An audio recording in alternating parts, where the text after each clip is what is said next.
Yes! My skill level has Okay. increased. Hello, everyone. Ooh, thank you, ZMS Dragon, for increasing our skill level. Also, thank you for Dracus and Jellybee for following. Yes, a couple hours ago. Oh, it's going good.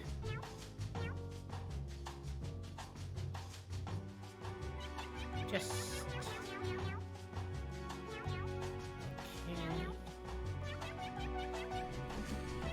Okay, just getting some final preparations going, but we should be good to go. Ready to go.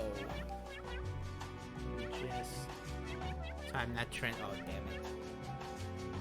Time that transition. So we get the epic intro. Hey Snivy, how you doing? I'm actually pretty excited.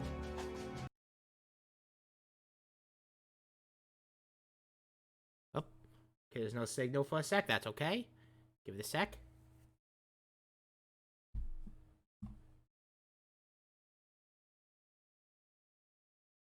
There we go.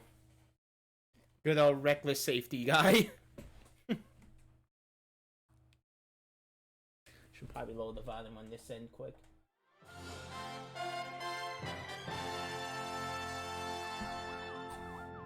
Hey! Galaxy 2. So, we have actually a little fun thing starting out. Ooh, what you been emulating, Snivy?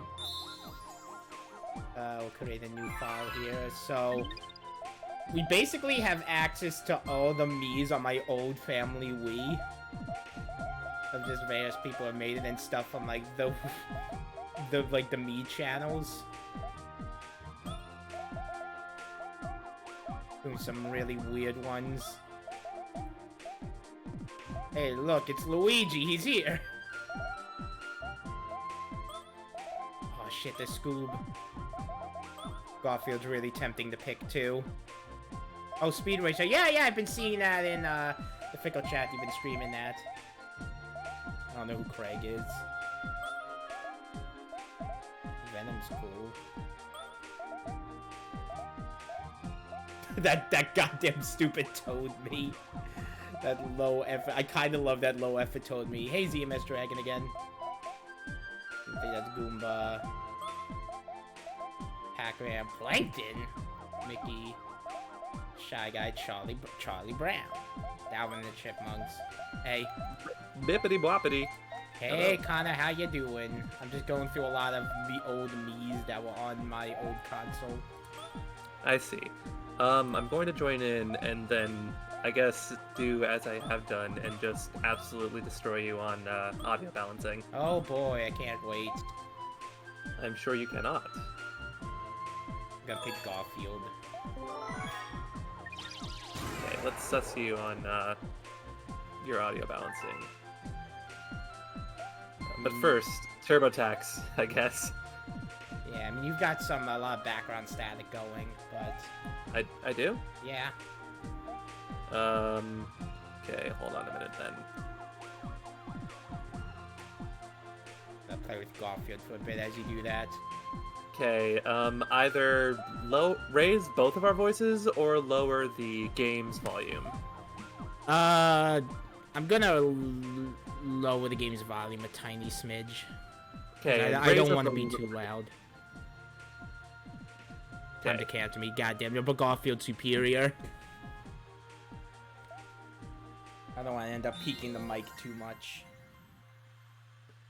Okay, the game's volume is still relatively loud comparative to our voices. I think you may want to just bust up. God, that is the worst way to phrase it. No, I'm lowering the game volume a bit then. There we go. And right. Keep in mind, it may take a second to go down. It's not an instantaneous thing most of the time. Shimmering stardust falls on them. And make sure we can actually hear the game, too. So it's not just like, granted. Shimmering stardust falls on the... Oh, wow, the cloud is going for the text, and I can't read it. That's why outlines are important on your text, kids, in editing. Why on earth is my microphone getting so much, like, noise? I'm changing... Mushroom Kingdom, once a century. The time had come again.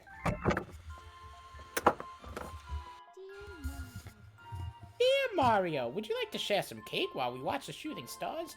Meet me at the castle. Peach. Sorry about all the noise, by the way. I am, like, Can you mute yourself if arranging... you're fiddling with everything? Sorry. No, you're chill. I think I'm good now. Okay. You sound better. Okay.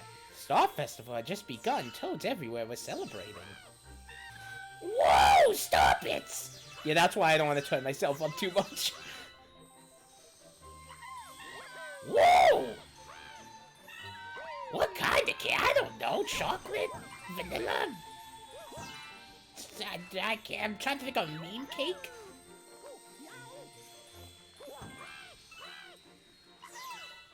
So I'm trying something new. I'm trying out the noise suppression. Do I sound any better? Yeah, you do. You sound a lot better, actually. Stop! It's raining down from the sky. Ooh. Wait, do I take the pipe, or am I just being dumb? Okay, no, I'm being dumb. If I die... Flash! Flash! Flash cake! Look at this subject for the flash cake. Oh god, yeah, no, there's a voice I know I'm gonna be doing a bit later. I'm gonna be bringing back an oldie. What if this is the voice of... It's not the voice. It's okay, it's from the Persona stream. You can probably guess. If you've seen the Persona streams, you can probably guess what voice I'm bringing back and on who. Hello, my name is Bippity Boppity. You seem to take a shine to Mario. It's a star. He got jumped to Mario's head. I didn't read the past couple sentences. Yeah. Mario's cap filled with warmth as he felt a new power surging through him. Everyone has Uno. Wow, Mario! There's a lot of toads in this game. Even more than Sunshine. Can you break this? How about this? Eat your teeth. Oh no, I should have done the Yukari voice on Peach. I'll find a good place to bring back the Yukari voice. I mean, the Yukari voices did just became like a modified version of my Toad voice eventually. What if this is the voice of skill level has increased. Welcome, Mario. What if this is the voice of Peach? Nah, I'm not doing that. I mean, I would, but no, never mind. Wow, now we're in 3D. Whoa! It's Bowser! Ah, everyone panic! He's a monster. The sky is falling. I didn't read what the Luma said. Oh well. Yeah, so compared to the first Galaxy, this just jumps into shit right away, basically. Power stores up already mine. Look what else I got. Wow, my skill level has increased. The powers in the stars is already mine, and look what else I got. They changed my voice actress in Sunshine. Yes! My skill level has increased. Oh shit, I don't have the, thank you for hosting this, Sorrow. That reminds me, I didn't have the alert box on this, when I set up. Wait, did I? Oh, no, it's just behind the, video. Why aren't you fucking? Okay, don't be toe the bag a bit, Faulty. Yeah, Faulty. No, it's, I got it, don't worry, Kana. Okay. I'll rein him in. Hey, Nasaru. Hello. Welcome. On him. Maybe I'll have Peach bake me a cake for once. I sure could go for a galaxy-sized slice of cake right now. And that's when he finds out that he actually has celiac disease. He is I'm allergic way to gluten. too huge for this puny planet. I deserve an empire that's more me-sized. Wow. More moist-sized. And I'll put it in the center of the universe. Have fun with your stupid mushrooms.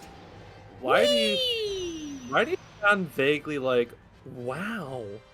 I don't know, I was kind to go for Yukari, but it kind of became its own thing for Bowser. I tried this, but it became its own thing. With it, yeah.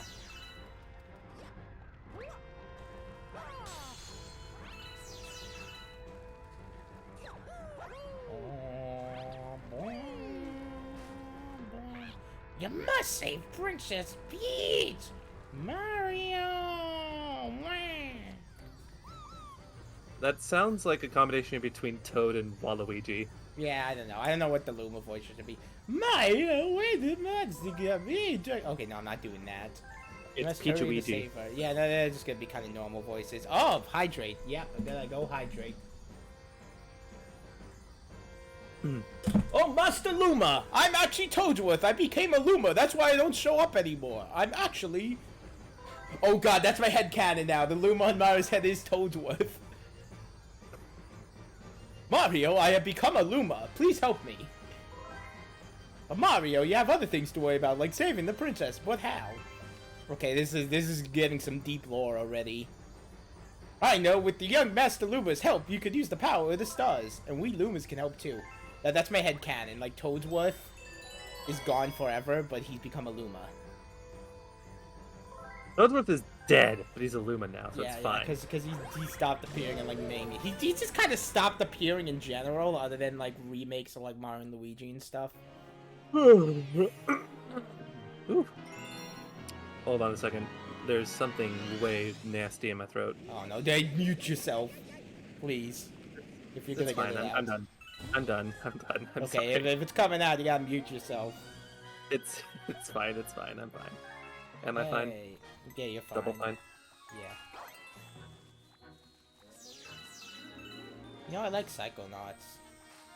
I love Psychonauts. It is an amazing game. I just play Grim Fandango too. That's a game that has nothing to do with Psychonauts. Oh my god, it is really, really good.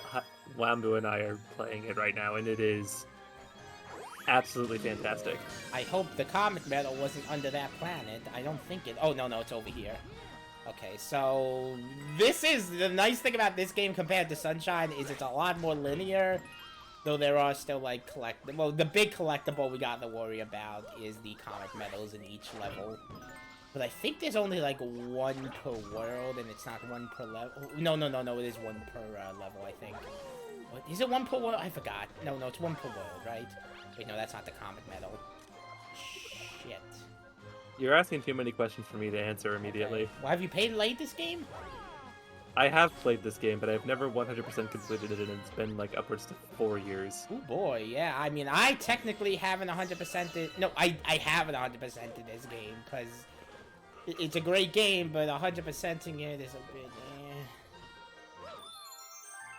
But I'm gonna do it. I don't know if I'm gonna do it on stream or not. The actual, like, green star thing. Oh no. Oh no, I missed. Oh no! Well, first death. You got rid of the, frames again. Wait, what do you mean? Like, the frame with your hosting thing and everything. Oh, wait, where did I... Oh, yeah, duh. Wait, how did that even happen? Oh, okay, it's fixed now. I'm doing more of a full screen thing because it's more of an HD game. I feel that. Yeah! Nailed it. Oh, I feel that, yeah. Oh, shit. Are you gonna try... not getting that one up. Are you going to be putting on the Discord call thing again? Or is it just going to be this? Nah, let be a bit of chaos. Love that. Alright. Who's in the call? The world may never know. Yeah, I mean, you just gotta listen. And if you get our names wrong, we will, I don't know, murder. Yeah, not banned. You'll be banned off our non-existent Instagram. Currently non-existent. Can you imagine if we had an Instagram? I may actually work on getting us one. Oh, love that! Can't wait. Yeah. 'Cause I was like talking to my sister about stuff that could help us like grow and stuff, and she's kind of like a social media specialist person. Cool. Well, I cannot wait for our instant grams. Hey, thanks for the. Da da da da da da da da. Fly. Oh yeah, this plan's great because you can just do the you like set it up right, you can just like do the wacky like orbital shit. Come on. Oh damn. No, I wanna. Damn. Come on, you can do it. It's not working. Oh, I can do it. I can do it. Okay, so it's gonna be. Come on, play with gravity. Yeah. Oh, no. I want to like sling around the planet. Damn. And then I'll try destroying the force that's holding me to Earth. Woo! Woo! Oh, okay. I'm multitasking. Just don't expect me. I don't expect I'm gonna try to anything. redeem Hydrate before any die. I mean, oh wait, oh damn. Okay, that was a good one. And I'm like, no, I missed the collectible. Damn it. Wait, can I? Yeah, I can get back. Having way too much fun with gravity. Oh my god.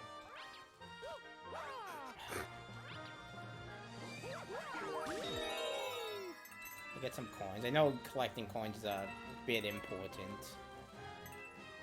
Because of 100%. Yeah, 100% shit. I mean, they're not the most important, but it's good to. Oh, jeez. Okay, now I'm starting to do all the wacky gravity shit. God. Whew. That was a bit scary. Except not, because there was literally no risk of me dying here. Unless I think I really did some like wacky ass platforming shit. Yeah. Whack! Yeah, the platforming in this game is generally pretty nice and tight. Like I like Sunshine's mechanics good enough, but like Yeah, they Sunshine really was a little rein bit. things in nicely here. Mm-hmm.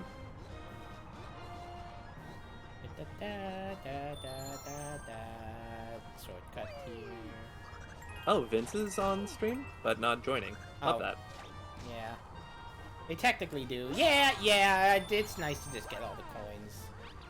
I think in Galaxy 1 they don't really matter as much unless I'm forgetting something. No, oh, well, there's challenges within levels where you have to, like, collect enough coins to, I forgot what it was, because I don't know if it's, like, specifically just a challenge of, because I know there. Oh, okay, there's the comic medal. Okay, see if I can do some. Oh, no, I'm not doing fancy shit. Wait, I forgot. Is the cartwheel not here? Oh yeah, the cartwheel's still here. Awesome. Yeah, and the long jump is back. That's nice. That is really nice. Hoo boy. Am I happy the long jump is back? I don't know, are you? I'm fucking thrilled. And you know what? We get to see how much they literally let you see how much the long jump is amazing in a Sunshine level. Because I'm pretty sure like one of the bonus levels is just straight up one of the Sunshine levels. One of the easier ones. But it would have been funny if they put the Chuckster one here. I think Chucksters came back in a. Yeah, they do Different exist in this Mario game. game. I know that. Chucksters do exist in a level. They're just not as. They're not as bullshit. No, they're just kind of there for like fun and getting a couple collectibles. They're not bad at all. They're not like they were nerfed quite a bit.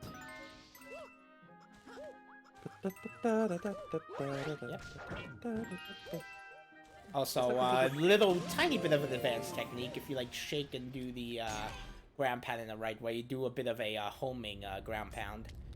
And first boss of the game, Pee-wee Piranha, because I guess all the 3D Mario games since Sunshine like having a Piranha boss first.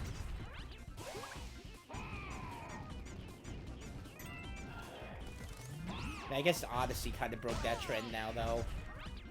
Maybe even technically 3D World, unless I'm misremembering something. No, I don't think 3D World had anything. Yeah,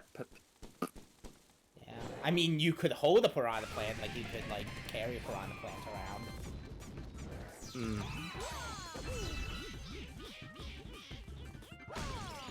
I got you, greedy. Yay. I think I missed that cycle, unless I can snipe him on me. Oh, nope. Oh, nope, got him. The guy from 300 was the first Chuckster, yeah!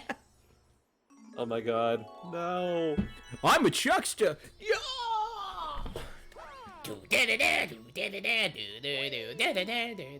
I definitely remember seeing edits with like the Halo 2 like "Blow Me Away" song.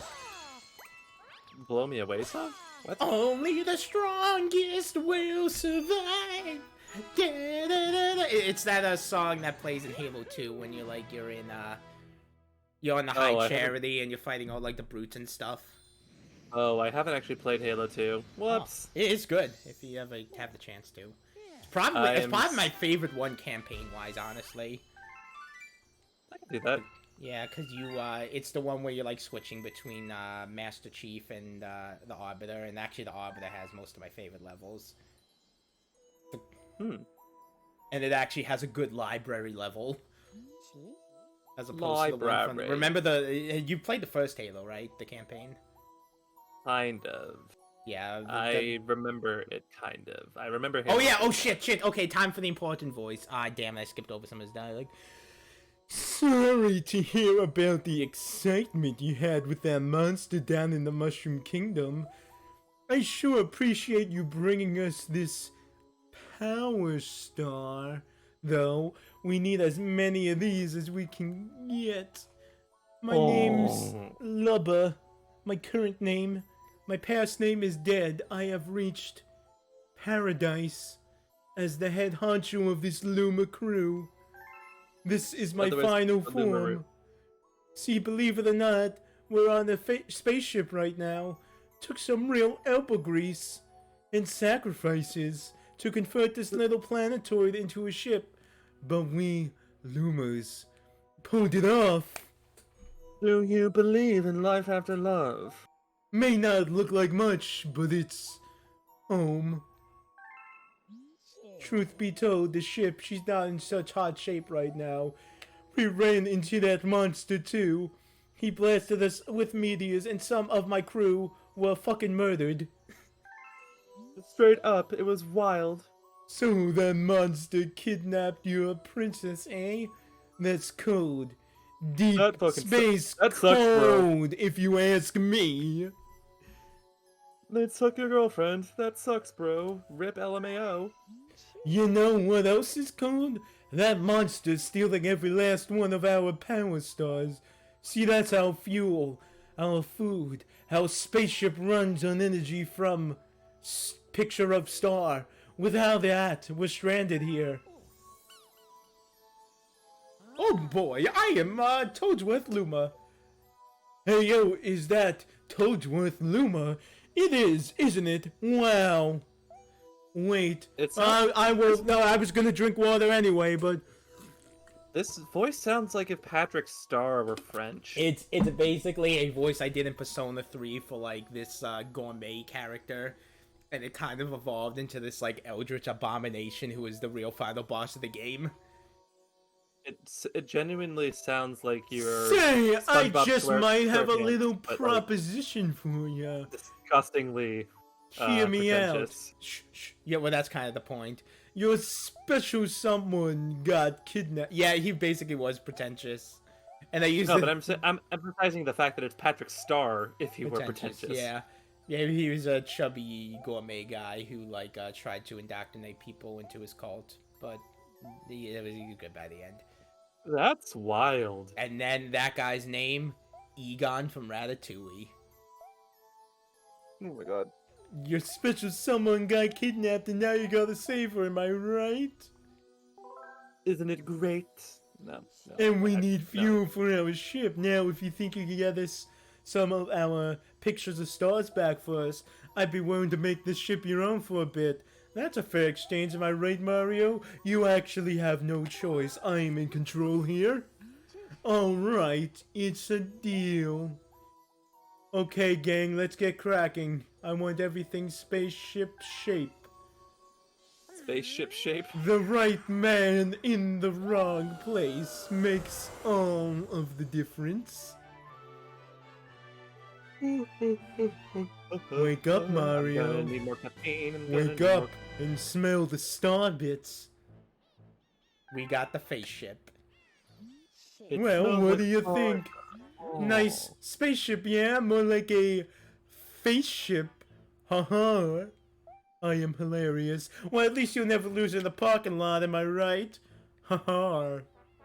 LMAO. LMFAO, Party Rock is in the house tonight. So what's next? Don't look at me. The ship has your face on it, not mine. The decision is yours, seemingly. It's got your visage on it. Feel free to explore Starship Mario, or take the helm if you're ready to ship out. It's your call, Captain, but it's actually mine, in the end. It doesn't even matter. I know Super Paper Mario does that, where, like, you can actually just say no to Merlin a couple times, and it's actually, like, a game over, because he's like, well, all is lost, I guess. It's turned out to be... Okay, I need to rest my voice for a bit, because holy shit. The Hifumi voice, fucking... Was it Hifumi? What was his name again? Was it Hifumi? I forgot. I don't... Oh, no, it was... no, wait, shit, what was the guy's name again? I could not tell you. My memory is the size of a paper towel. I thought it was Hifumi. Oh no, it was Nozomi. It was Nozomi. It was not Hifumi. It was Nozomi. Nozomi Sumitsu. Damn it! It's not Hifumi. It's actually Nozomi. Oh yeah, I know. It was like a joke because everyone was making like I think like the Love Live jokes or whatever. The See If We're Gonna Love Live jokes. Live, laugh, love. Yeah. Mario has become a Sith Lord. Hell yeah, baby. I'm okay with this.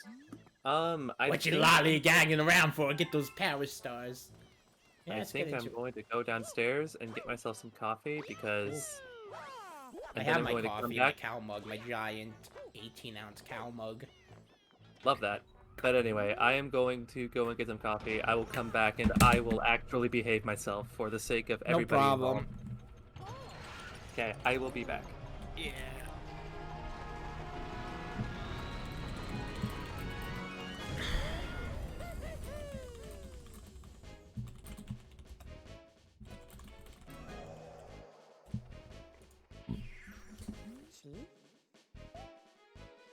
Okay. Let's get rolling. Like I said, the spaceship runs on energy from the power stars. I'm gonna give my voice a break for a while. Holy shit. I knew I wanted to do the Nozomi voice, but yeah, how about instead of going forward, we just go back and finish up Sky Station. For now.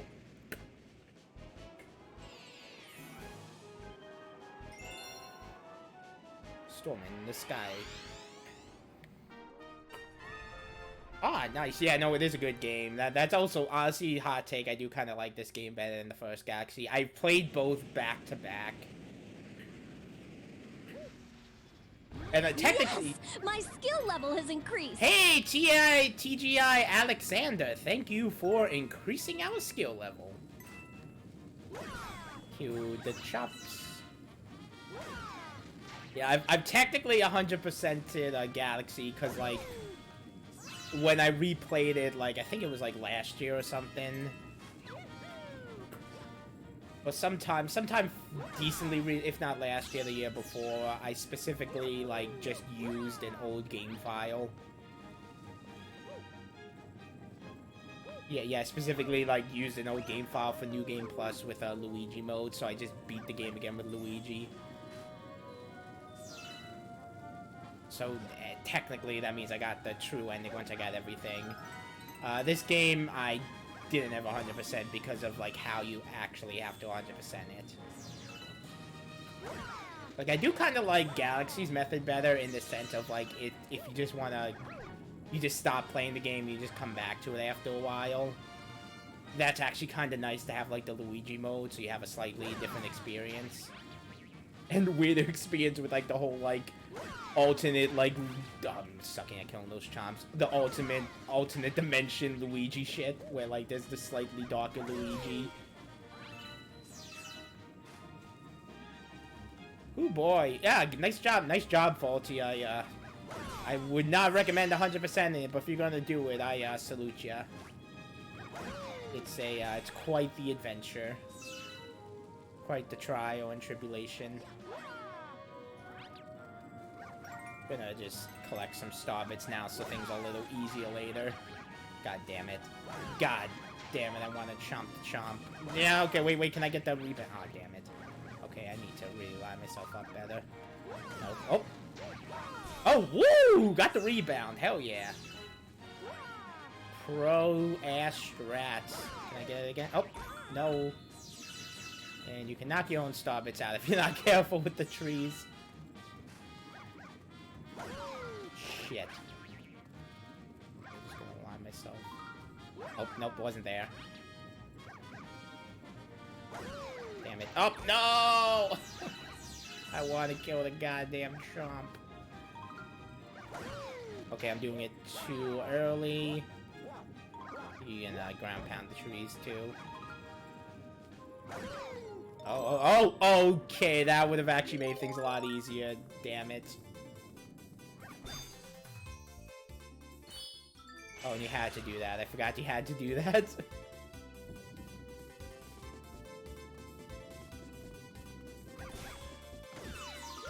Oh, God. Never mind. I'm not going back up there. Did I give it to you again? No, just a one up. Nice. Oh, I didn't kill him in time, damn it. No, I don't need... Oh, yeah! I don't need that star.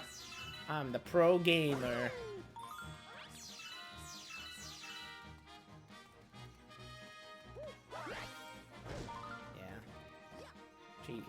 Do you lose star bits if you pop up on if the tree pops up? So technically that was a mechanic you didn't even have to learn in the first Galaxy from what I remember, which makes the final boss a bit hard because you have to hit Bowser with the tree. Like, you could do it, but I don't think it was necessary to beat the game. So in the final battle you had to like figure out, if you didn't look it up, how to actually kill Bowser. In here!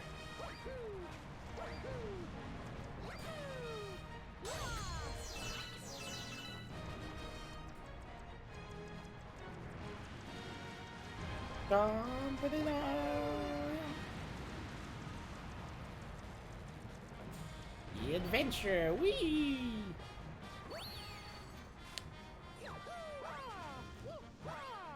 Okay, yeah. Moveset's not Odyssey levels are crazy yet, but you can do some fun stuff. And this is the fun Galaxy concept of just like looping around a I think this is actually new to the Galaxy was kind of all 3D from what I remember, so like the 2D levels are kind of a new thing, the 2.5D levels. And I know like, I kind of remember it being, oh shit, ah goddamn it, I went down too late, I could have got a bunch of star bits from the bonsai bills. Oh well.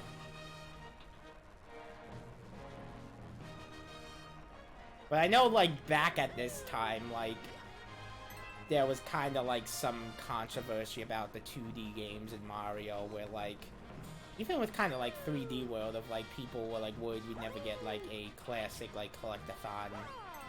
Even though Mario was never like a full-on collectathon. Until Odyssey actually, it is kind of weird to think about. God damn, I'm so bad at collecting these one-ups. Can you get the last one? Yeah! Ooh!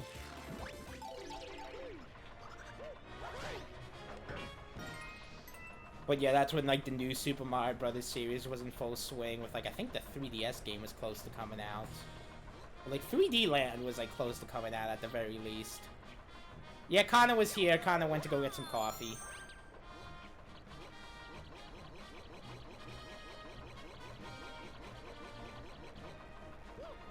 Kind of weird thinking back to the time, like I guess around the Wii U era too, like the Mario series wasn't as like sure as it was now. Like people weren't worried we'd never get another like big 3D game, even though a lot of people like love, like there's a lot of 3D World nostalgia now. Like it's definitely turned around and people consider 3D World one of the best 3D Mario games ever. And honestly, I'd have to agree. I like 3D World quite a bit. I'm actually kind of like I'm probably gonna get that and the whatever.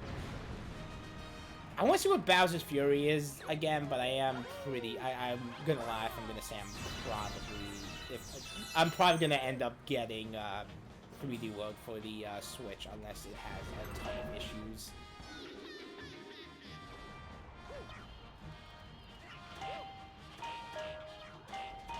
There's these little cosmic clone guys who follow you.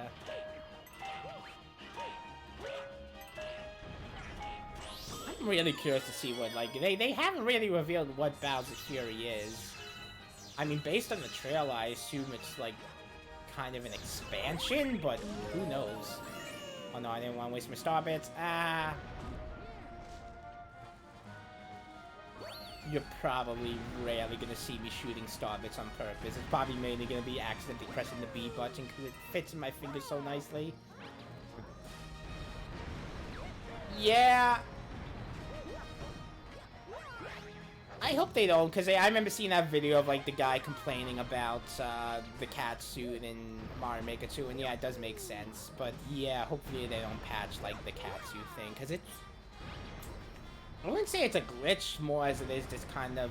at worst, it's an exploit. Based on, like, the mechanics of how, like, the power-ups work and how, like, how canceling them works.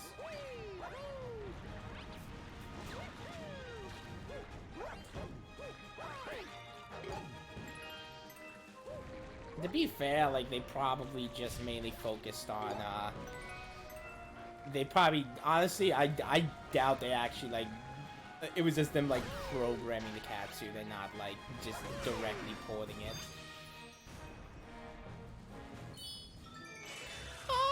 I gotta replay Odyssey, like, it's been a while since I, like, played through it, so I'm probably gonna replay through it on my own time and form some opinions. It may be one of those things where it's like, I'd recommend not 100%ing it, but not because, like, 100%ing it is, like, fucking painful and bullshit, like, Sunshine, but just because there's too much to get everything, and it's not really designed to be 100%ed. Like, the moons kind of act like the Korok seeds in Breath of the Wild of, like, they add so many, so you're pretty much almost guaranteed, like, they make it really easy for you to get enough to see all the content and do the true final level. But yeah, probably the worst thing in there is, like, the Toadette stuff with, like, getting moons from her. Oh, they're talking about co-op. Yeah, so if I replay Odyssey, I'm not gonna bother 100%ing it. I'm gonna soft 100% it. Of just do all the normal moons. I'm not gonna bother.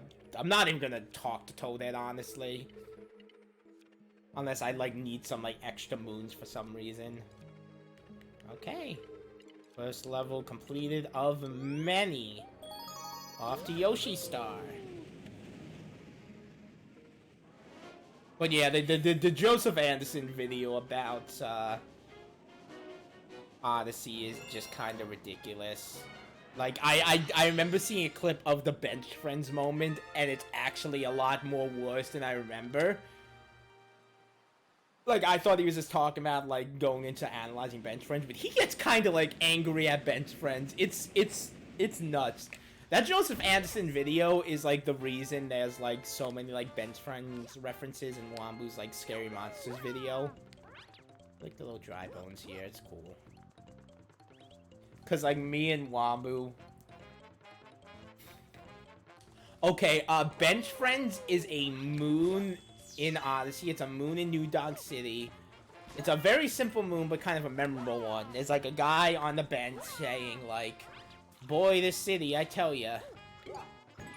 Or whatever, if you remember Wombu, if you've seen Wombu's Scary Monster video, like, there's a cameo of him, and, like, Mario sitting next to him. And basically the moon is you just sit next to him, he talks to you for a bit, and he gives you a moon. It's, like, a nice, simple, sweet moon. And then Joseph Anderson sees this, and, like, basically, like, says it's, like, one of the worst things in the game, because there's, like, other benches and guys sitting on benches in other kingdoms. And he has this, like, huge rant of, like, oh my god, yeah, they're implying, like, oh, there's other guys, like, talking on benches, and you don't get moons from them, and he just tears into Bench Friends for, like, 3 minutes or so, and it's just so surreal. But yeah, in general, the biggest problem with, like, Joseph Anderson's thing is he basically just, like, kind of groups, like, really generally groups a bunch of moons, which, to be fair, there's a lot of moons and kind of, like, a super amount, but he kind of, like, he'll, like, kind of, like, write off a moon as just kind of simple and easy to get, even though it's, like, showing him, like, doing ground pounding or, like, some complex move to get up to it, so he's just like, oh, it's this move that, like, literally takes 0 effort to get, and it's, like, footage showing the contrary, and it's like, yeah, there is a lot of moves in the game, but it's like, and honestly, like, the biggest, like, the most condescending thing is kind of the title and the whole tone of the video. Like, if he was just, like, critiquing the game, that'd be one thing, and, like, saying his problem, but, like, the whole, like, Joseph Anderson Odyssey video kind of has that, like, undertone of, like, kind of elitism, is kind of, like, for lack of a better word, of, like, he's like, well, I like, he has this implication of he's, like, confused of why people really like this game a lot. Like, he's like, well, it's very easy, and he's, like, he's constantly like, oh, look how easy it is, oh, I don't understand it, oh, I don't understand it. And he's done that in videos before, like, he made a video on Inside that was kind of similar, it was called An Inside Joke, and he's like, I honestly, I don't mind when people, as weird as it sounds, I don't mind when people criticize things I like. I do have a problem, though, of when they, like, act like it's an issue if I'm liking something they dislike. Kind of like with Xenoblade. Xenoblade 2 gets that a lot. Like, yeah, it isn't as replayable. Yeah, I guess so. I don't know, I'd probably argue with you, because, like, I'm excited to replay it, because I love the gameplay of it so much, and I am excited to explore the world again. Replayability is kind of a strange thing, because unless there's, like, definitive, like, New Game Plus rewards for replaying a game, it's kind of just a subjective thing, for the most part. Like, games can do stuff like having ranking systems to, like, make them more replayable, or, like, extra secrets. Because the crazy thing about Odyssey is, like, it has the craziest Mario moveset, and they actually reward you for being very skillful. In small ways they reward you, but they still reward you, and they actually give you secrets for exploring, like, weird nooks and crannies. So I'd probably argue if you were saying it's, like, not replayable, because, like, it definitely does reward you for replaying and for, like, playing the game in different ways than before. Yeah, but going back, I saw on Twitter, I haven't seen the video, but I've seen that there was, like, a Xenoblade 2, it's called, like, I forgot what YouTube it is, but it's called Xenoblade 2, The Greatest Disappointment. Maybe I'll just check it out just so, like, I can, like, not have people say, oh, you didn't watch the video to me if I ever, like, complain about, but I've seen summaries of it, and I've seen the guy tearing it apart, and, like, one of the things that, like, one of, like, the out-of-context quotes that sticks with me the most is the guy in the video calls Rex a spoiled rich kid, which is goddamn hilarious if you know the first thing about Rex. He's probably one of, like, the most, like, blue-collar, like, RPG protagonists ever. He's a salvager. He's constantly talking about the salvager's code. He's, like, chill. He's, like, not as knowledgeable and everything. Like, I mean, I can kind of guess. Like, part of me thinks, like, they did that just because, like, Rex has a British accent, so, like, he has... Oh, no, Yoshi. Rex has, like, the guy in the video, like, associates British accents with, like, posh, rich people automatically.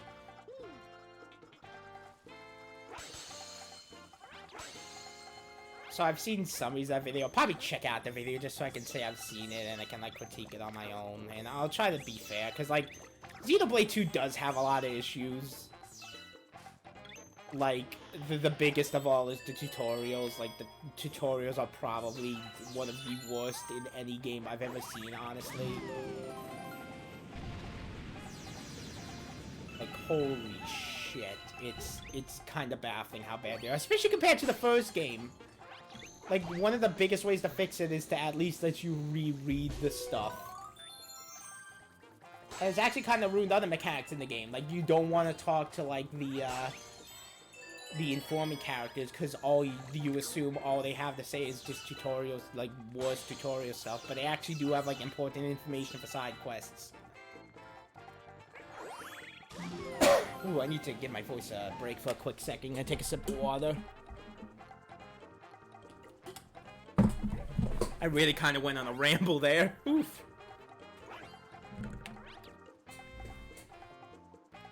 Point is, critiques are great, but like, one, expect people to knock back with you if you're like making points that can be like easily debunked or like countered with a good argument. And two, do not ever do the, unless it's like, unless there's like a fringe situation of like being a fan of that thing is actually morally repugnant, and that should only happen in very rare extreme occasions. Don't like insult people for enjoying a thing. Or at least don't like seriously do it, because I could, if you're doing it jokingly, like I know H-Bomber guy is like a good example of it, where like he kind of over-exaggerates the stuff in a good way, but then you have someone like Lily. Oh, hey, I'm just kind of rambling. About Marios? Yeah, I'm just talking about like online critique video, essay videos, I guess, in general, and like what makes a good one and a bad one. Ooh, spill the tea. I want to hear this. I was basically like, I was going off on like Joseph Anderson's like Mario Odyssey video. I have yet to watch it. Is it good? Should I watch it? I don't know, maybe. It's very interesting. I don't think it's a great critique of the game because, well, what started this is I was talking about Bench Friend, which is a moon from Mario Odyssey. It's a very simple moon. It's like you're in New Dog City and there's a guy. It's basically the big running joke in Wambu's like Scary Monsters video. That's Bench Friends. It's Mario sitting next to the guy. You just sit next to the guy and he talks to you. He says, "Hey, thanks," and he gives you a moon. And it's very sweet. And then, like, Joseph Anderson's critique, he goes on, like, a 3-minute rant about it, on, like, how awful it is just because there's, like, other moons. There's other guys who sit on benches in other kingdoms you can sit next to, but they don't give you moons. And he just super over-analyzes the mission as, like, something, like, awful the game does. Even though, like, it's, like, literally, like, a 2-second thing that, like, is kind of sweet, but like really doesn't have an effect. And like in general, like the video is him just kind of generalizing every single moon in the game, which I kind of agree with the critique of like there are too many moons in the game, but like it's kind of funny when he's like talking about like he kind of has a category of like moons that are just out in the open and you do nothing to get, as he's showing like himself getting moons that like require like some advanced platforming to get up to. That's so he's basically asking for a consistency in how you get the moons. No, it's just him like generalizing the moons, and like the video is called Mario Odyssey, It's No Masterpiece. And probably the thing I dislike about the video, because to be fair, like criticizing the moons is one thing, generalizing, but he kind of just has the general tone throughout the video of like he's confused as to why a lot of people really like this game and consider it a great game. Okay, that's where things get. Yeah, I mean, because it's one thing to have an opinion and to like overanalyze something. Like, yeah, no, cool, we all do it, but like being like the big like, and he's done that with videos before. You want to know the kinds of over-analyses that I like of video games are just like ones that are either really silly, yeah, or just like so hyper-specific and clearly self-indulgent that I could be like, you know what, I could get behind this. Yeah, you want to know what one of my favorite like? Oh no, I think I lost Yoshi. One of my favorite, and I also shot Starbits because I'm dumb. Oh wait, no, hey, I did. I got back up. Pro moves. One of my favorite like analyses is like a 9-hour analysis of specifically Pokemon Ruby. And it's a guy with like a nice soothing Scottish accent, and he literally just goes through the entire game and like analyzes the design of stuff, talks about the good and the bad and what he enjoyed, and it's like a very it's a very like nice video essay because it's literally just going like deep into the game, going over the good, going over the bad, and not like I think the most important thing is like not like unironically like shitting on people who find enjoyment in something. That's awesome. I think it would be really fun to see like an analysis video of Pokemon Ruby, Sapphire, and Emerald that like tries to do a real-world comparison to locations in Japan that the cities could be based off of. Yeah, no, it was literally just an analysis of not even not even like, oh, it might have been Alpha Sapphire, but it was specifically only one of the remakes, and the focus was on that single game, not even the other version, and the experience of playing for that game. I think there was a video a while ago that I saw on Overly Sarcastic Productions where they did a historical, like, an accuracy analysis of Assassin's Creed Valhalla. Oh, cool. Yeah, and they basically said, like, they got some parts of it are like neat references to things that actually exist. Other parts are confounding centuries worth of differences into like one general time frame, which makes it really confusing. Be straight with me, pal. You hatching alien eggs now? Sorry, I wanted to do the level It's voice, okay. even It's though okay. Killing my throat. It's okay. Yeah, no, but like the general point of the video is just like there are some parts of it that are incredibly accurate and they did their research, but then there are others where it's just like they couldn't even get the same time frame of accuracy for some things, and that's going to be really confusing. So yeah, I think it's stuff like that that I'm just like, you know what, I can get behind that. That's clearly self-indulgent. I'm learning something. Like I cannot get mad at that. I honestly don't even mind negative reviews either. Negative critiques or something. Like if something's bad and you hate something, yeah, go tear it apart why you hate it. Just be ready. Like I'm not saying like no one deserves threats or anything for like complaining about something you don't like, but I just be ready for people to get ready to defend it and don't act like, and just never. The big thing is like unless you're like really like good at playing it up for comedy. Never like actually like insult people or like imply that like people are like lesser because they enjoy something you don't. Cause like Xenoblade 2 is a great example. I get to play the Xenoblade period. Yeah, no, I fully agree with like most critiques. I agree the tutorials are horrible, and I could understand why people might bounce off the game and not enjoy it, but I still love it. That's not gonna change it. I'd still recommend it if people want a good JRPG. And yeah, but if like and honestly, I will come to the defense if people do the same old like tired complaints of like, oh well, Rex is shitty character, or ooh, character design's bad. Well, okay, I won't say as that much because like the character design thing in Xenoblade 2 is kinda could go one way or the other. I do not like the genre of angry person has an opinion on video games genre. I don't appreciate that. Unless you like, well, I don't mind if it's angry person if it's like the anger is focused on the game itself and not people.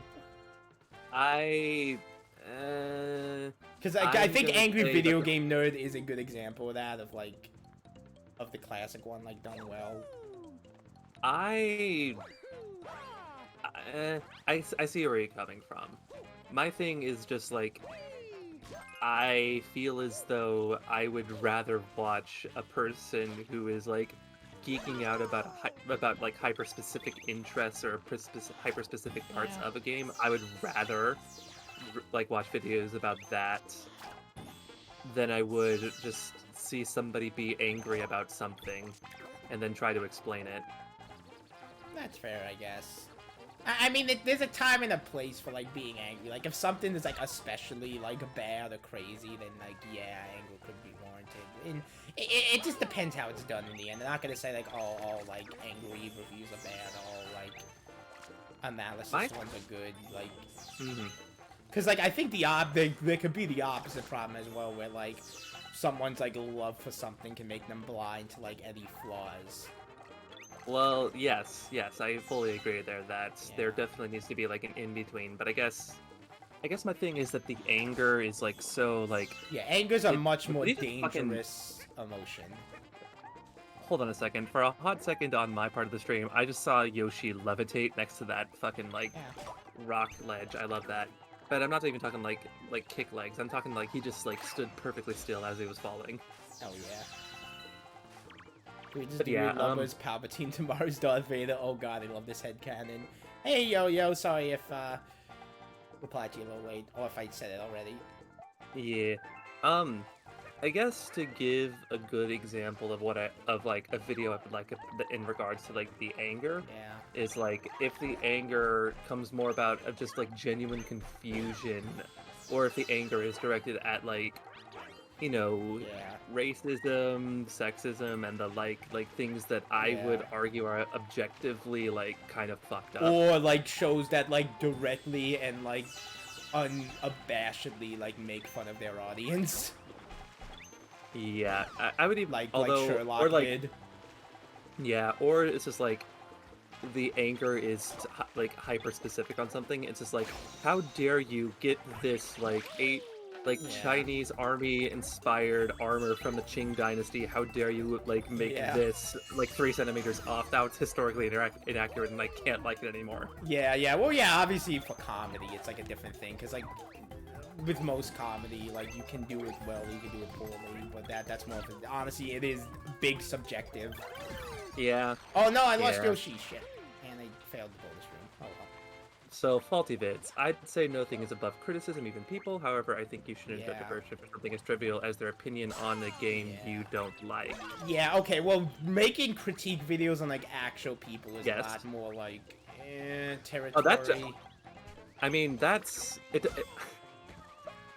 I You gotta have like, a soft spot for certain stuff, for like certain videos of things that do Yeah. that. I don't think I like it. I don't think I appreciate the genre as a whole. yeah, like there but are I can certainly- exceptions, like, but that's getting to more like kind of that's kind of like you gotta handle that type of thing differently, because like with like Mm-hmm.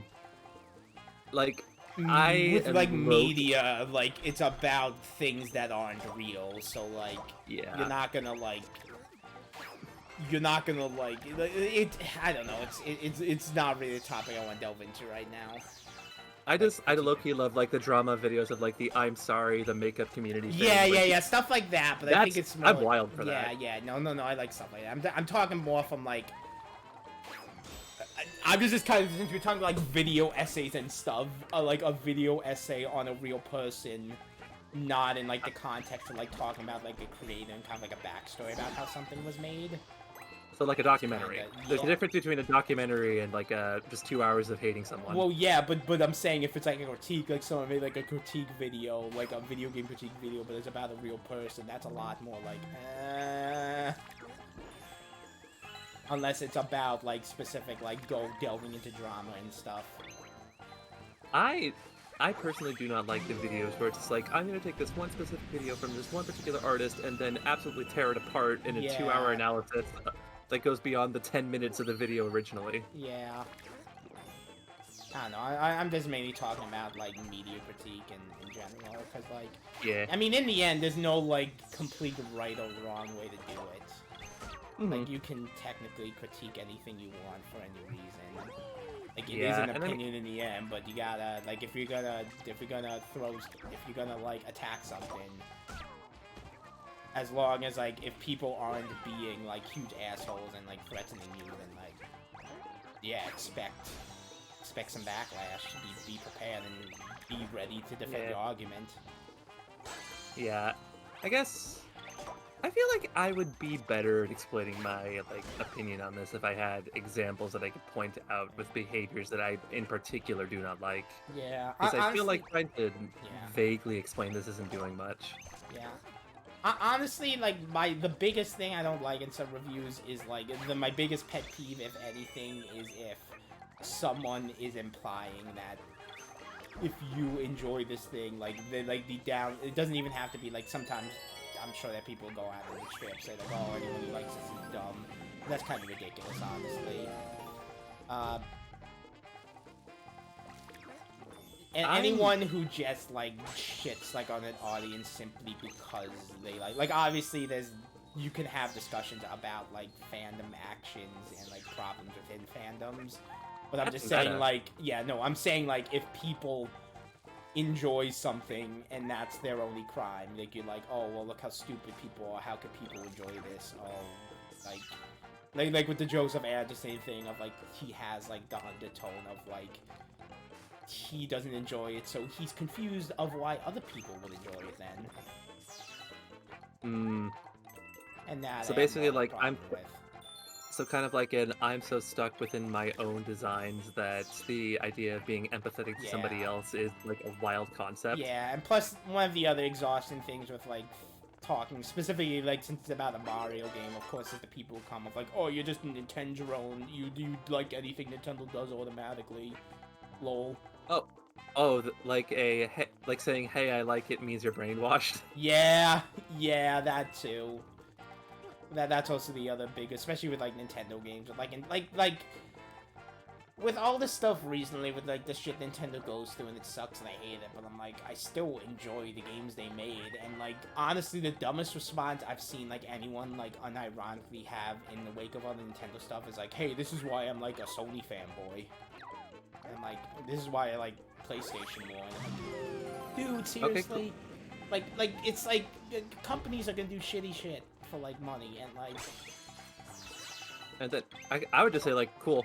Yeah, cool. Yeah, like, I'm like, good, you contributed nothing by saying that. Like, Sony has done shitty stuff, too. Like, and honestly, most of the time, it's rarely, like, the actual developers, unless there's, like, a situation like Last of Us 2, where, like, the actual game development is very good. Never mind, I'm not getting into that, but...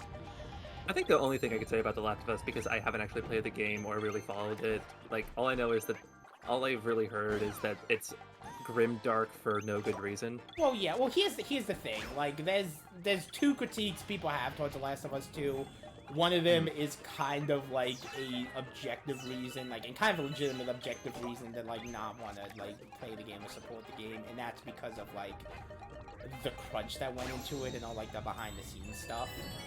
That's solid. And the second is story stuff, which, like, I mean, to be fair, that is a really subjective thing, and if people don't like a story, that doesn't mean the game is objectively broken or bad or badly designed. It's just you didn't like the story, but like when it comes to like people being mad about all the crunch stuff, I'm like, yeah, no, that's fair. I never really had interest in the game anyway, so I can't. It's like that's a legitimately awful business practice. I am definitely not down for that. But otherwise, all I know about the story is that it's grim dark to the point of being like, why?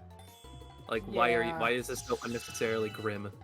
Like, I mean, you can even, like, get mad at the story, too, if it goes, like, from the perspective, like, it's a badly, like, I get really, like, and I play it up a lot, but I hate the story of Fire Emblem Fates. And part of the reason I hate it is because they kind of, like, in the marketing, they kind of, like, lied or misrepresented, like, what the actual experience would be with the story, because, like, all of the marketing with Fates is like, oh, choose two morally gray sides, and in the end, it's like, you can join the Hoshidos, who are the de facto good guys, or you can join Nor, who are the de facto bad guys, except you can be a good guy within the ranks and not do any morally gray stuff. You're just a good guy doing good guy things, and like I say the loop for a while in that game. There's literally the loop of your dad, the king of the evil Nor nation, is like, hey, do this horrible thing, and then Corrin says, no, I don't want to do this thing, and then your dad's like, I'll kill you if you don't, and then the Tommy Wiseau, like, retain the guy next to him who's obviously evil too, is like, no, you should kill Corrin for not doing that, and then Corrin's like, fine, I'll do it, and then they find a loophole to not do the evil thing, and then the little, like, Tommy Wiseau Igor guy is like, hey, they didn't do the thing exactly how we wanted, we should kill them, and then Garen's like, nah, hey, Corrin, do this horrible thing, and it's a loop for a while.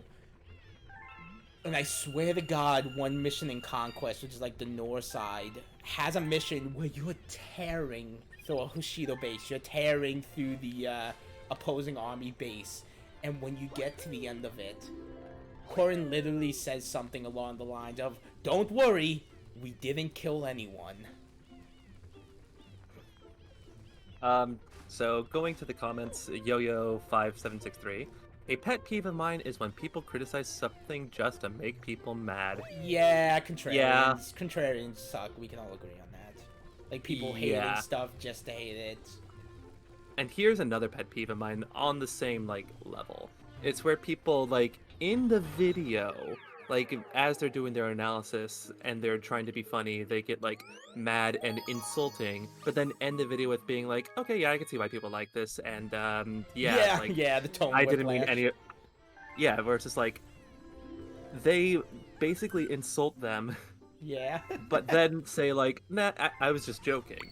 It's just like, no, bitch, that's not how comedy works. Yeah. Insult comic don't work like that. Like, if you're gonna jokingly be mad about something, fucking defend it. Like, I'll get overly dramatic about Fire Emblem Fates, but I will still defend. I do not like that story. I have tons of issues with it. Mm-hmm.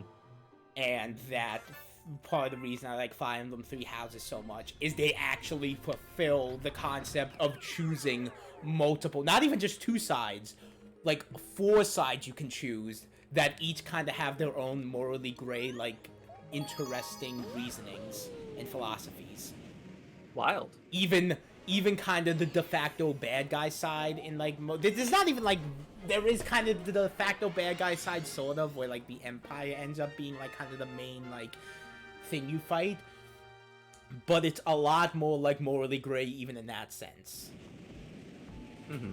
Like, and when you do join up with the Empire, you're like all in on it. Like you're like, okay, you're helping them out. They have their own reasonings, and you can agree or disagree. But you don't have a moment of like Edelgard's like, hey, Violet, do this bad thing, and Violet's like, no. Because Violet doesn't even really talk that much, which is kind of funny, but. It's going silent protagonist. Yeah, no, it's pretty well done. It reminds me. I also say it reminds me a lot of Path of Radiance, which is probably my favorite Fire Emblem game. It's the one with Ike. It's got that similar like multi-kingdom complex conflict. Nice. Yeah, and that's what I really like about Three Houses is there's a lot of layers to like the kingdom and the history and the conflict instead of being like, this is the good guy side, this is the bad guy side. Oh, hey, the king of the bad guy side is literally possessed by a demon. It's like, how can this person who is possessed by an entity of pure evil be what if he's morally gray, question mark? Yeah. And honestly, thinking back, there was one character who did kind of fit the morally gray aspect a lot better. At least, I didn't get into the Hoshido side, so I didn't learn too much about him himself, but it's the character of Takumi, who, like, I've kind of historically jokingly hated a lot, but, like, he's kind of interesting, because he just hates Nor and everything about it. Like, he's, like, super Nor racist, and it's kind of, like, kind of over the top, but like his establishing moment is like Korin comes and he finds out that like Korin is actually his sibling. He's like, I don't want you to be my sibling. You're Nor scum. You grew up with the Nor. And then Azora, who grew up with him as his sibling, like she wasn't his real sibling. She actually came from the Nor kingdom, but she's like Nor by blood. And I think one of the things he says is like, well, guess you gotta leave now, Azora. Go back to Nor. Where basically, like, the girl he, like, literally grew up with as a sister. Speaking of, that's not even getting into, like, the actual weird, like, incest stuff in that game. Yeah. Okay. Like, actual... Oh, shit. No! You're being asked to hydrate. Yeah. And, like, some of your romantic options include the siblings who aren't actually your siblings, but you grew up with as siblings. Or is there any way to... the people who you find out are your actual siblings. Except later on, there's a plot twist of they aren't your actual siblings. But you can still date and marry them before you find that out.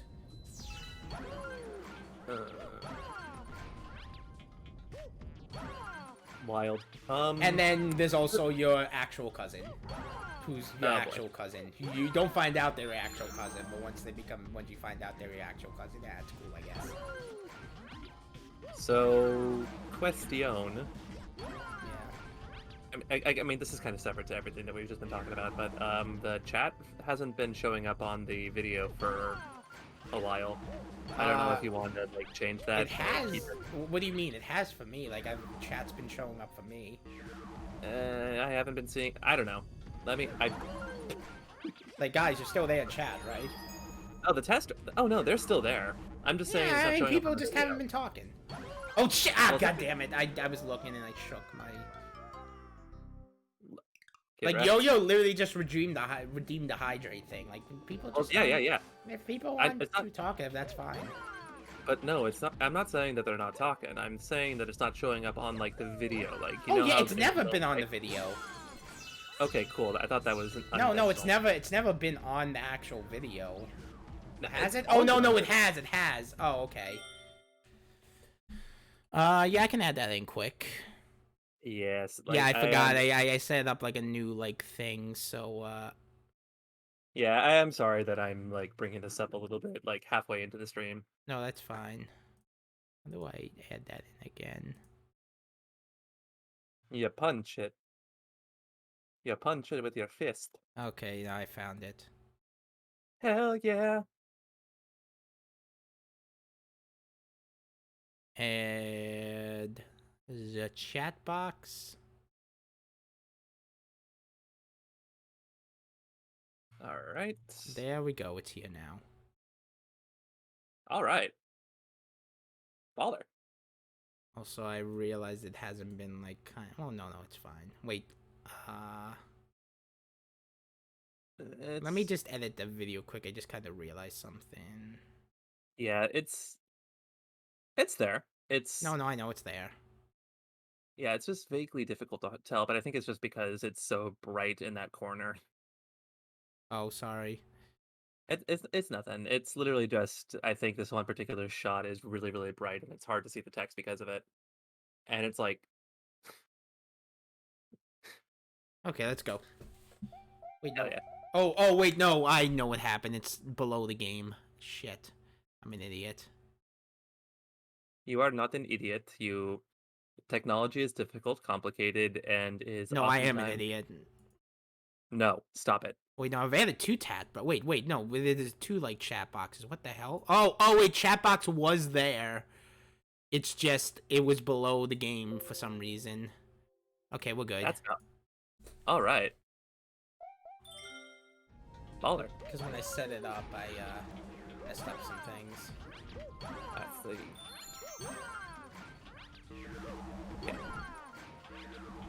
Oh no, I'm an idiot. Ah, okay, that isn't actually like. Oh, I'll just long jump to it. Nope, no. When I say that, it's just that mean I'm just the dumbest, I guess. Oh no, well there we go. Walked right off the edge. Wonderful gameplay. A good thing I have so many goddamn lives. It's not even an issue. Oh my god. I think they reset the lives after you shut off the game. No, it's one of those games. Yeah, that's kind of that's yes, that is what they do.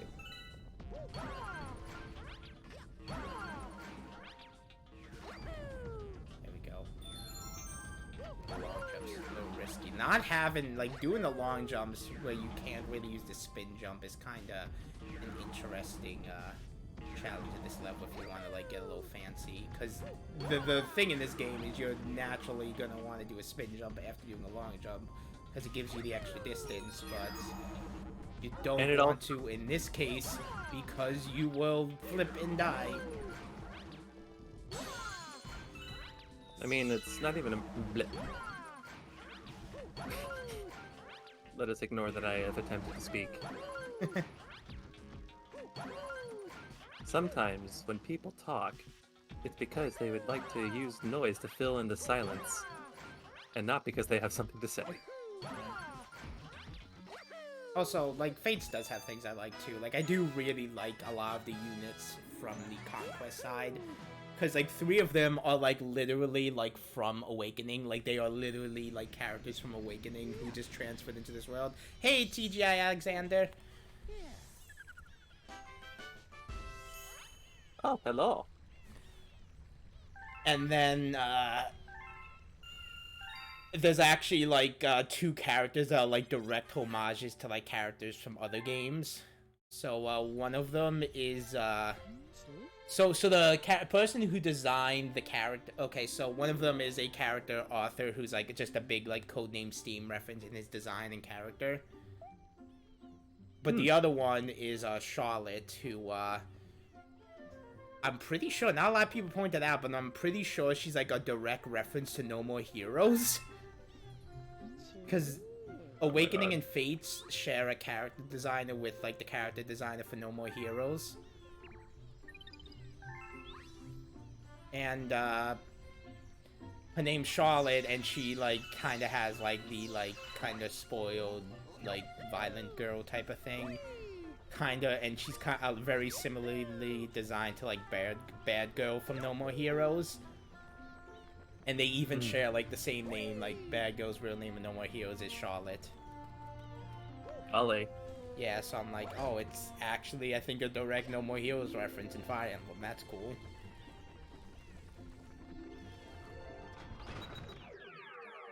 I don't know how I feel about No More Heroes. One, I do not know how I feel about it's No More Moe. Heroes. It's too straight. It's its own thing. And I may sound like a stereotypical non-straight person, but my thought is that it's too straight. I cannot handle it. I guess. It's got so many. I'm over the bullshit and over the drama, man. I don't know.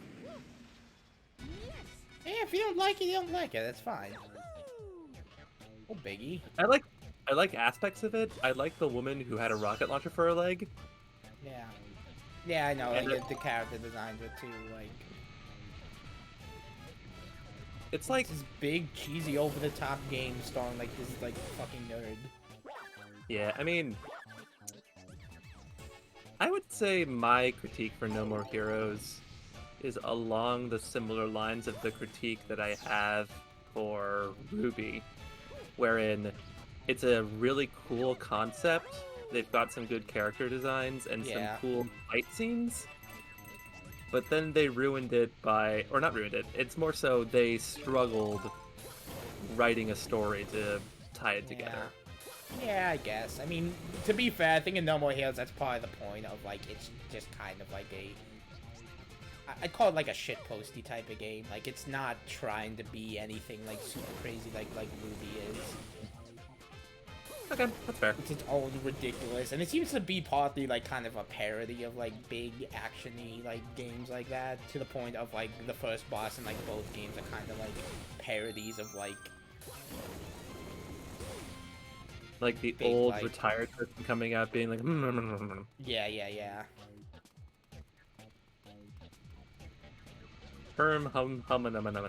Yes.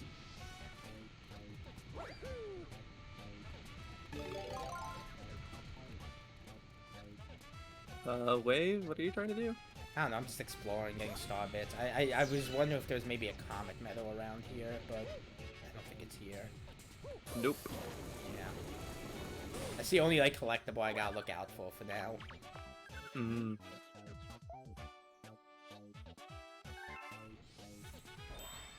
probably been about an hour already, over an hour. No kidding.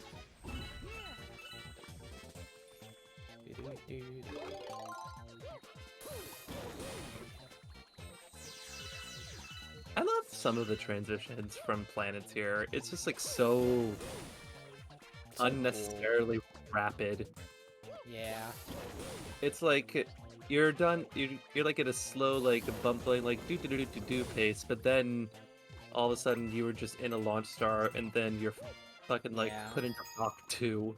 Oh, that's definitely one of, like, the most iconic things about this game, honestly. Also got the star medal on all of these.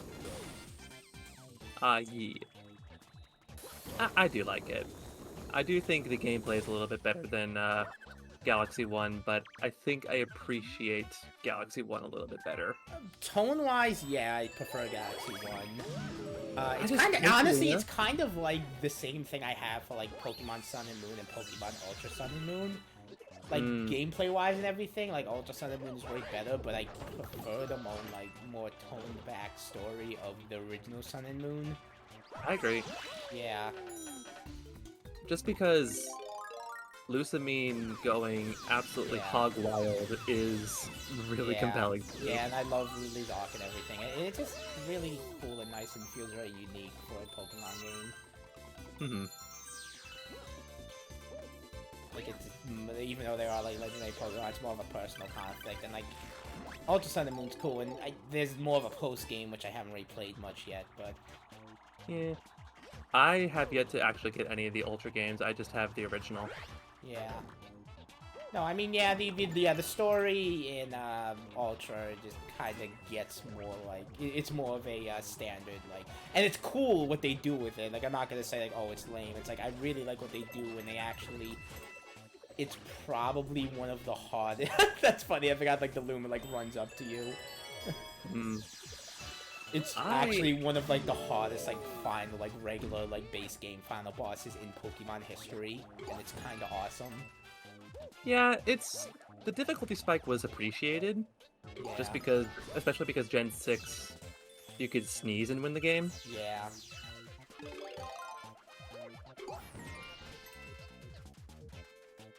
I have yet to actually play Generation 8, though. I've yet to play Sword and Shield, and I do not... You could probably wait a little bit. Like, it's fine. I like it, but I hold no interest in it.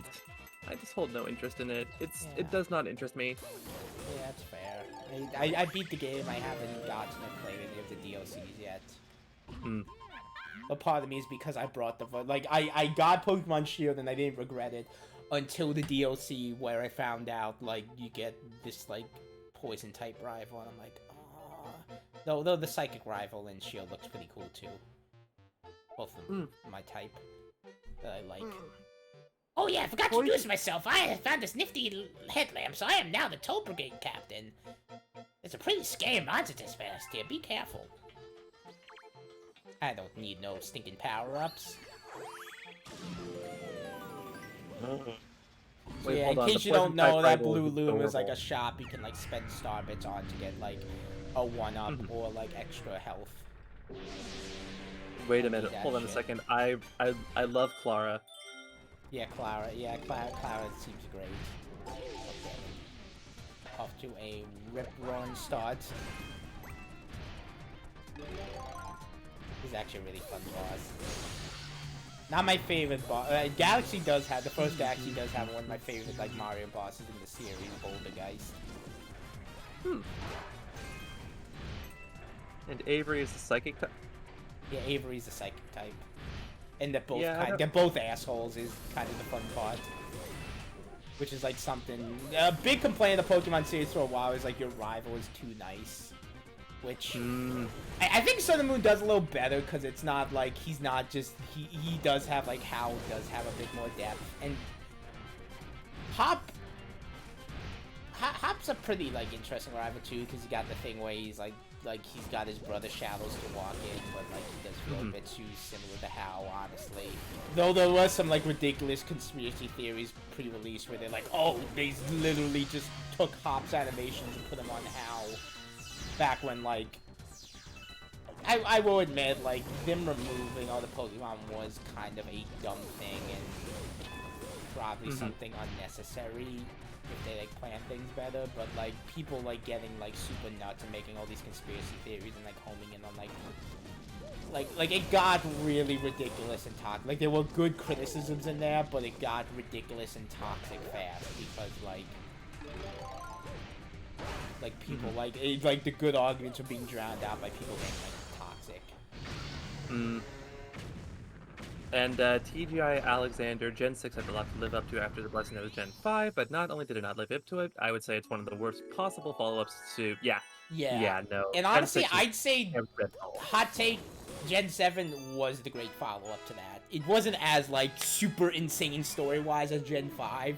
But it did a wonderful job, like, establishing its region and, like, helping you, like, and establishing just a nice story for that region. Yeah, I actually really liked Gen 7. I was genuinely surprised. Yeah, and honestly, Gen 8 is actually at least a little better because they do at least do some interesting things story-wise. They do give you, like, multiple, like, interesting rivals. Like, there's not just Hop, there's also Bonnie, who's fun and has a bit of a fun, interesting story. And then there's also, like, shit, what's his name again? It's like the pink fucker. The pink fucker?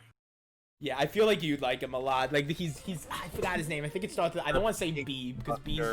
Gen 8. Yeah, he's got white hair and he wears pink. And he's honestly probably my favorite character in the game, other than probably Clara. Yeah, Hao was way too nice, but he was still, like, a fun. His thing was, like, he was just kind of chill. Oh, Bebe, yeah, Bebe. I would say that Hao, although not necessarily a good rival, is a vibe. Yeah, he's a vibe. Like, that's what I like about him. Like, he's like... And that is the big difference. Like, people compare Hop to Hao a lot, but Hao was more, like, motivated. And Hao is just kind of along for the ride. I think it kind of fits into like the whole Ai theme. Like him just kind of being a chill dude who's just along for the ride was fun. He's a vibe, but nothing else. Not they're your friends, like rivals. Like though I do like Bebe is like a great. I love him, and he goes through probably my favorite arc. Honestly, I'll just tell you about it because you're probably not gonna play the game anytime soon. By the way, Beeb. I am absolutely not gonna play the game. Period. I'm sorry. Yeah. I don't care. Okay, but I'll tell you what BB's arc is. Babe's arc is. He's basically like, okay, so is he his adopted son, or is he just like the assistant to Chairman Rose? I forgot. But like he really wants to impress Chairman Rose, so he like goes to like extreme like asshole-ish measures to like actually causing like destruction to like try to break into ruins to impress the chairman. And well, the chairman's a surprise villain, but it's kind of dumb what his plan is. Yeah, but once like Bebe kind of gets like banned from like the whole like gym challenge and like kind of gets disavowed by the chairman, he kind of like goes into a depression. But he eventually like he gets picked up by like one of the gym rivals, like a fairy type leader. Her name's like Opal. She's just this like really old lady, and she's great. And she basically just becomes enamored with him, and basically just takes him on as like an apprentice to become the next like leader of her gym. And part of the reason is because he's like wearing pink, and she's just fucking loves that. You're just like, he's fabulous. You're wearing pink. You want to know what my favorite Pokemon out of Gen 8 out of the entirety of it is? Look at my little guy. It's the evolution to Hatena. I'm forgetting. Yeah, she's great. Hatchrim, where it's basically her shtick is like vibe check, and then she just punches you. Also, the funny thing is like she's not as tall. She's actually like really short and just kind of hanging in the like big robe, floating in the robe. I know. Oh, one of my little guys is back. I was wondering what happened to the little fella after he fell off. Built a ship to get back. He built a ship to get back. That's my crew to you. Yeah, and honestly, probably one of the stronger parts of Gen 8 are the gym leaders. Like, they do a pretty nice job. Like, they're pretty cool. Like, that was one of my favorite parts about Gen 7 too, of all like the trial leaders and the trial leaders and like the I forgot what they are, but kind of like the main boss of each island. Like, they were fun. Let's see. I'm still never gonna give over the fact that in Gen 5, when shit starts going down with like the evil team, with N, the team leaders do things. Yeah, like, that is hype. Like, and like the moment they come in and it plays like the fun. Yeah, that honestly, Gen 5 also probably has the best like battle music and way they use the music. I cannot get over how amazing the Gen 5 like final gym leader Pokemon theme, and they bring it back for when all the gym leaders come, where it's just an epic version of the Pokemon theme, and it's amazing. I love the Elite Four music, where it's just like, this is dark, this is grim, this is a bop. Yeah. And it's like, I'm here for this.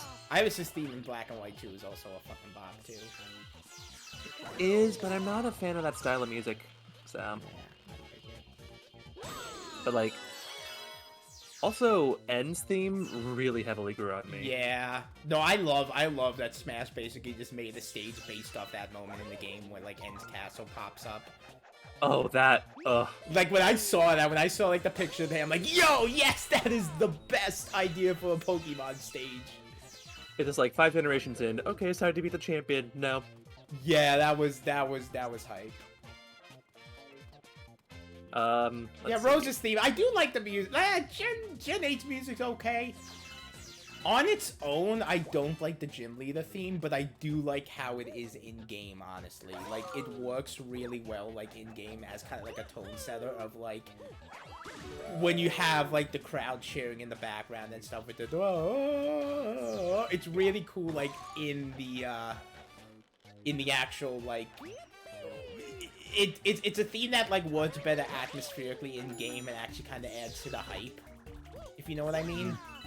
But on its own, it's okay. Like it's not a song I like listening to on its own. But whenever whenever you get to a gym battle and then get to their final Pokemon, it's pretty hype. Also, the low health music. The low health music I like it. I I know some people don't. I really like it. Okay, and one thing I will say that kind of like affects how I feel about each generation is just like the geographical variety. Yeah. And that's part of why I really do not like Gen 6, because France just doesn't interest me. Yeah. Period. I think France is tired. Yeah. I'm just no. It's Yeah. also partially why I don't really like vibe with Gen 8 either. Yeah, it's just England. It's just England. Yeah, I will say some of the things I kind of like. Part of the reason. Okay, so here's the thing: it's not even geographical variety. I think it's like. I kind of like what Sunshine does, and like Alola does a similar thing where it just has a different feel.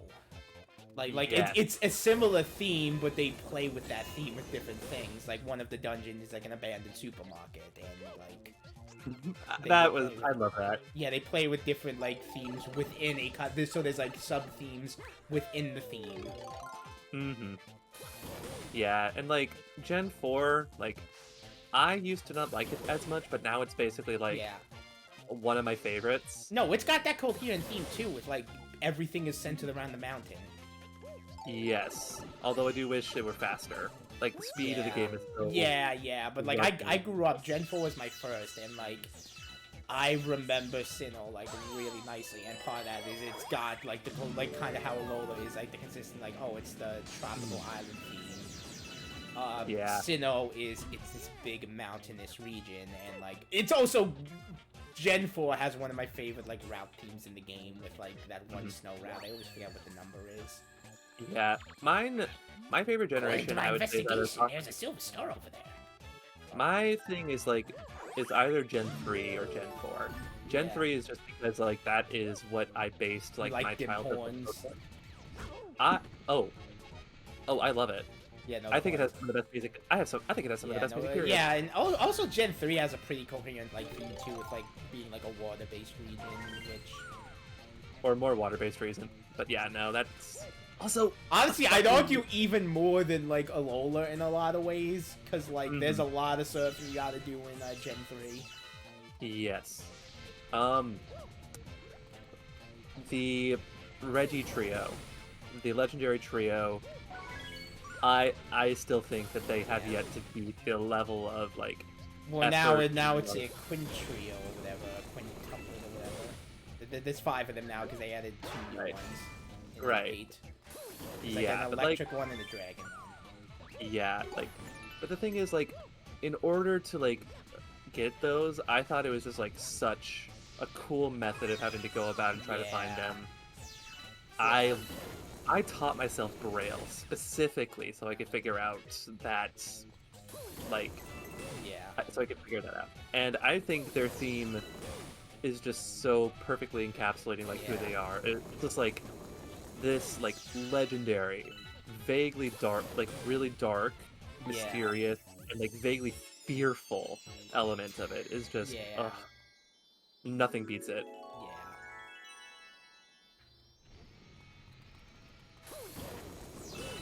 It's cool. Also in the remakes, Archie is just really hot. No, like both teams got a really nice glow up, but like Aqua especially, like damn. Team Aqua, not only do they make me feel things, but also the vibe of them just makes me love them even more. Yeah, they full on like more into like the sexy pirate thing. It's great. Oh mama. Oh, the sexy pirates. Yeah. I'm so and I like how Archie's update, like Archie goes to this like huge update, and with Max, he gets an eyepiece. He gets a dorky sweater and glasses. Yeah. Oh my god. Ugh.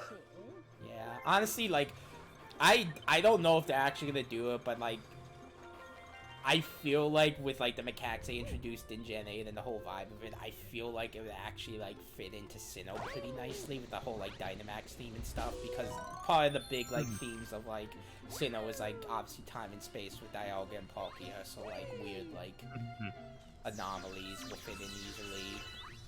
And you could just make the underground like a huge wild area with a bunch of like different sub-settings.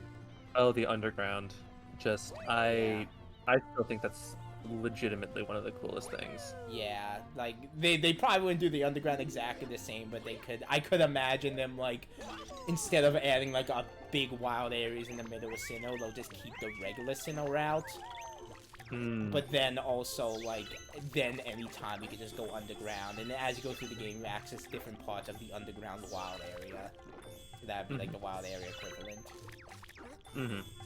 I doubt they're actually gonna do it, but it would be, if they wanted to, like, do that and incorporate all, like, the new Gen 8 stuff, that'd be a good way to do it without, like, breaking up the structure of Sinnoh.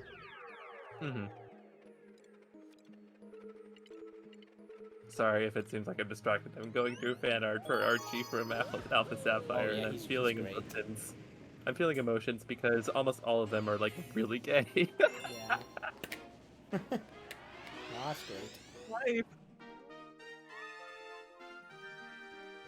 If there's going to be another Pokemon generation, what region, like, of the world would you like to see it based off of right now? I mean, a lot of people like saying Australia.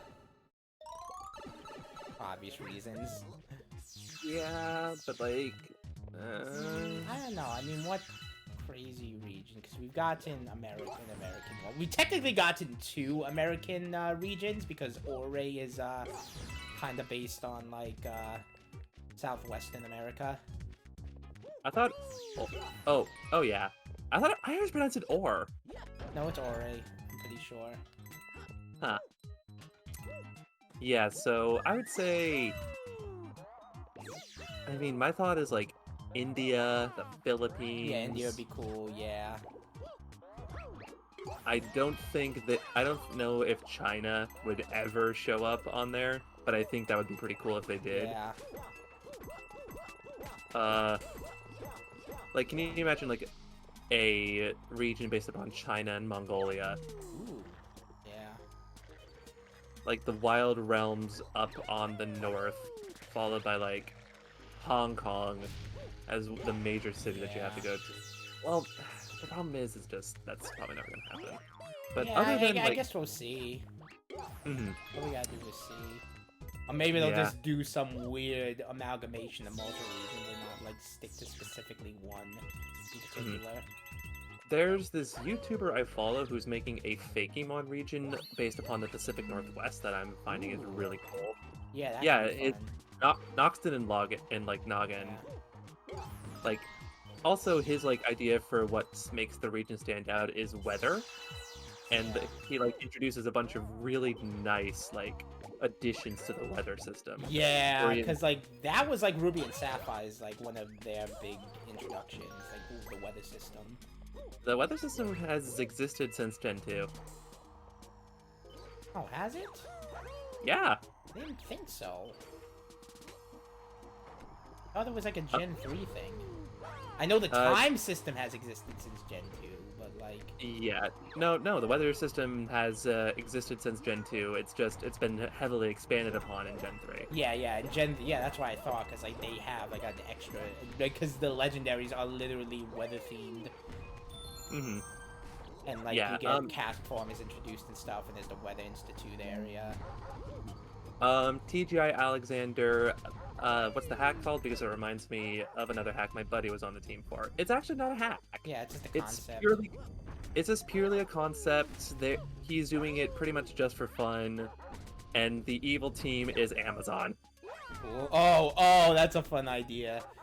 Yeah, because, like, the villain, quote-unquote, of Gen 8 was, like, Okay, so, let me try to explain this to you. I like, if you haven't played through, like, Gen 8 and got through the story at this point, like...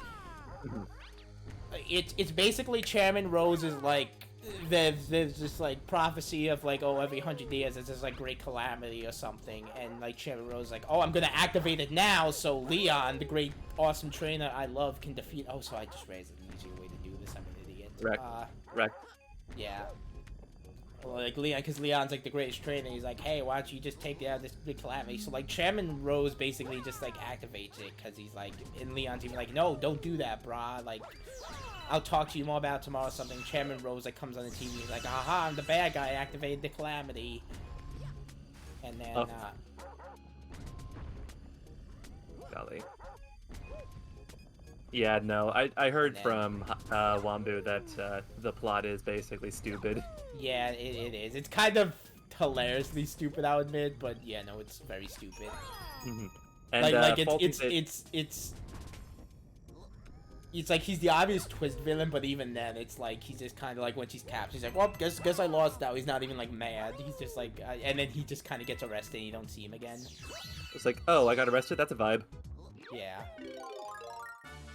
So Faulty Vids, I just walked in on the film with Amazon. So I was talking about the Fakemon concept region made by Loxton and Noggin, which, by the way, I would highly recommend you guys follow, just because, like, remember how I was kind of going off about, like, somebody who, like, does highly indulgent, hyper-specific videos? Yeah. That is basically his channel. Yeah. Where he just does, like, high-level Pokemon analysis, and, like, I just find it really interesting. Another good channel is Tech Rules, which goes into like the actual like how like AI and stuff works in games, and one of their big series is like kind of like ruining like certain games, like one of their videos is like ruin. Oh, so this is a really cool transition. Holy shit. Oh, that is best cool. Transition, yeah.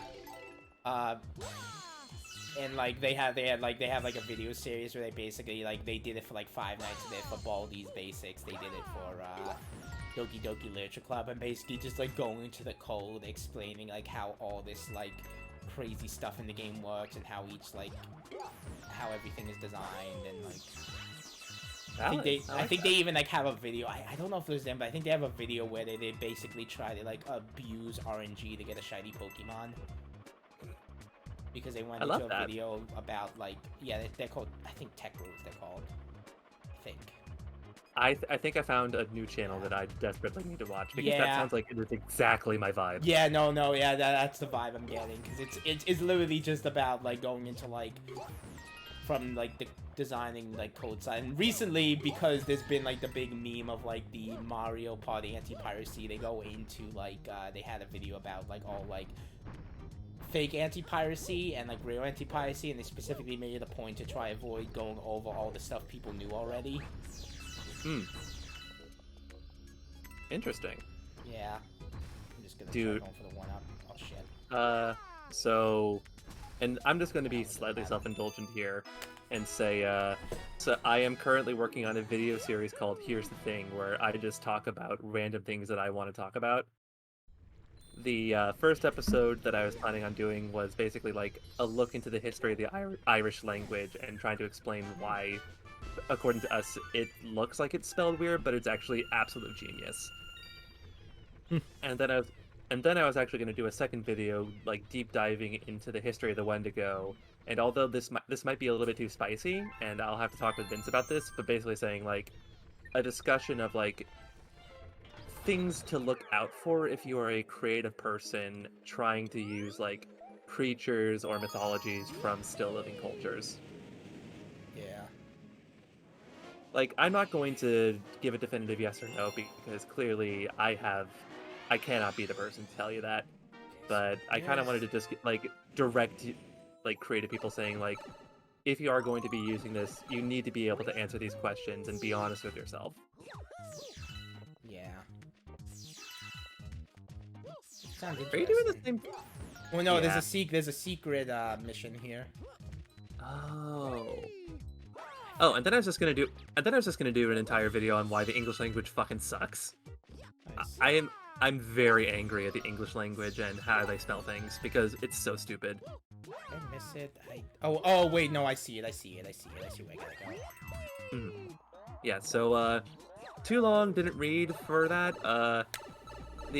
English has had a large variety of linguistic. Unfortunate is indeed.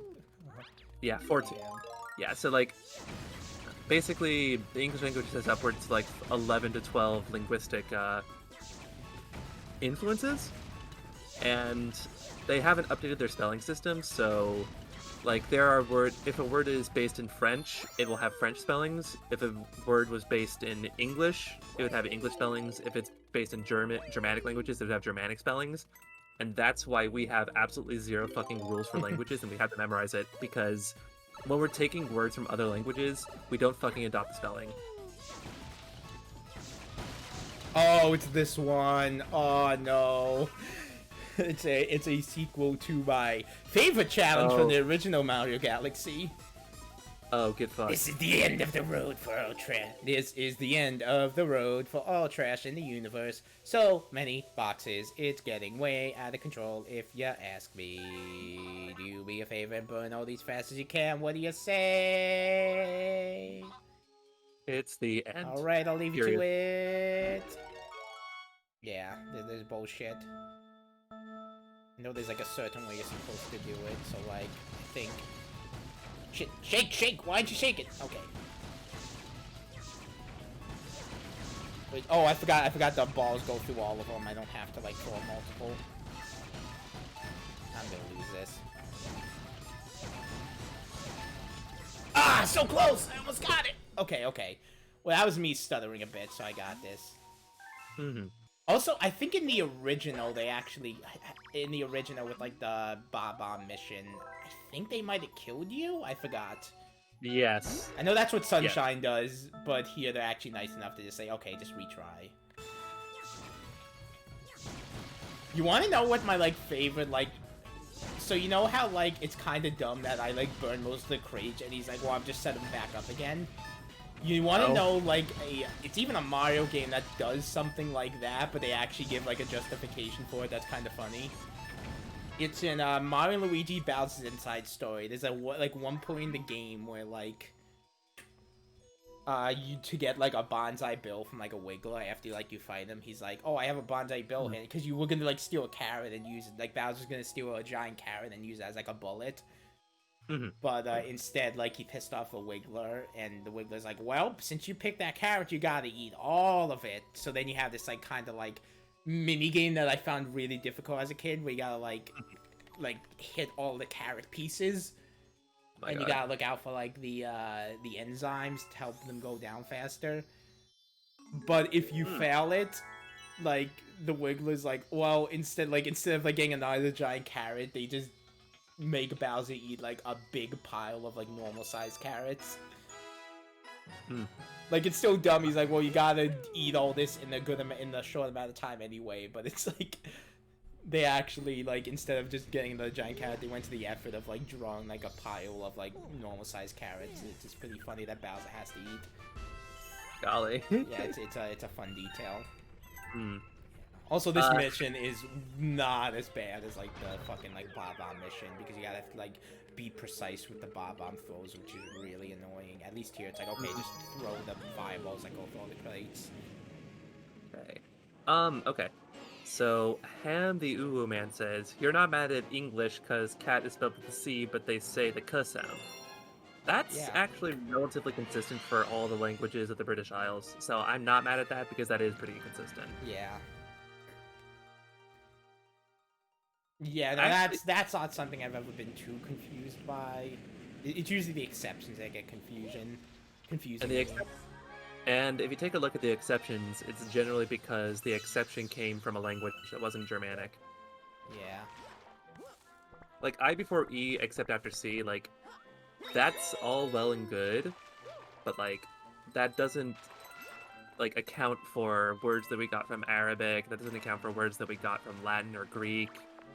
It doesn't account for French words, which, by the way, we have more words in the English language that come from France than we do from, like, English roots. Truly. The Mario Bop. The Mario Blap? The Mario Bap.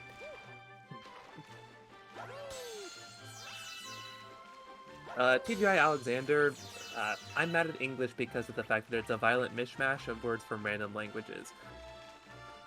Yeah.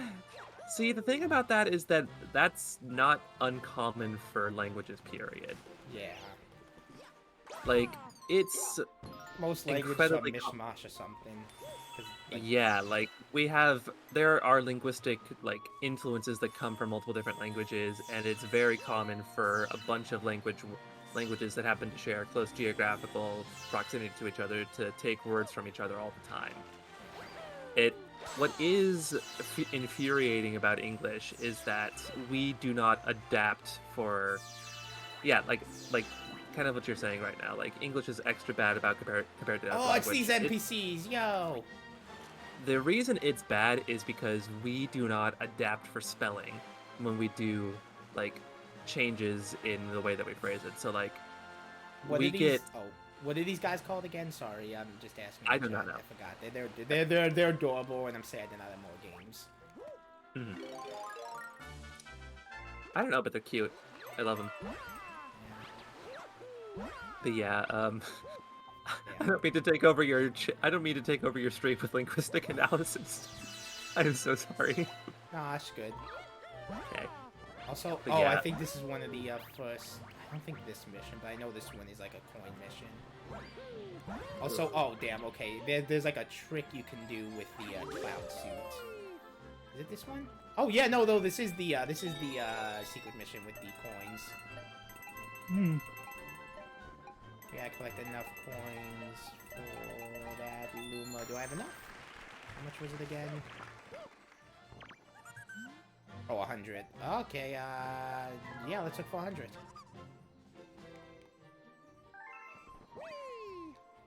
So this is kind of like a semi, I know there's not fall damage here. Okay.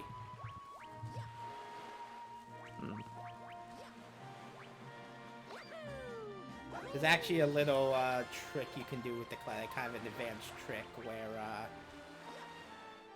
if you, run, hop a cloud, and long jump, you go, like, extra far, so, like, no, I think I messed it up, so it's like, yeah, like this! It's fun. You can actually, like, save on clouds God. that way. Oh my god, they're called Whittles. Yeah, Whittles, yeah! Oh, that is so cute. Yeah, and they've only, like, other than this game, they've only appeared in, like, I think a single, like, Mario Party minigame and, like, nothing else. Okay, so TJ Alexander, the reason that all of those have very similar spellings but are differently pronounced, in one part is because the origin of all those words are split between Germanic and Old English, which are different. And then they have, like, different influences here and there. Oh, Bravest of Boys, welcome. Hey! Hi, Wambu shouted out this Twitch channel, and this is the first stream I'm Yeah, tuning in hey, on. it's me, Oh, Wave. welcome. That's the guy he was shouting out. Hey. Yeah, this is Wave. He is the video game boy of this channel, and he is currently playing through all of the Super Mario 3D All-Stars games in their original forms, kind of, just because Super Mario Galaxy 2 is not Yeah, part of that. so I did Mario 64 DS first. Then I did Sunshine, because there's no, like, alternate version of Sunshine. Officially, at least. And then, yeah, now I'm doing Galaxy 2 instead of normal Galaxy. And my name is Biosic C. I am often referred to by my actual name, which is Connor. And I am an agent of chaos, I guess. I can be anything from grossly sexual to just discussing linguistics, which is kind of what I was just doing.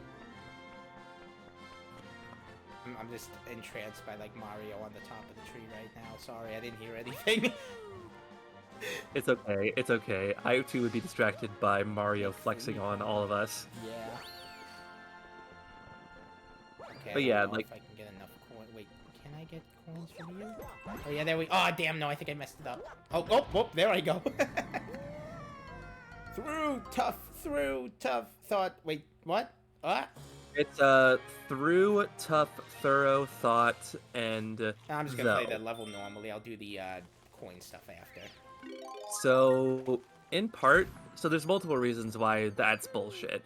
One is that those words came about through various different origins, and the different origins can explain like why exactly they are spelled that way. Number two is that the spelling system hasn't evolved as the sound of the languages evolved.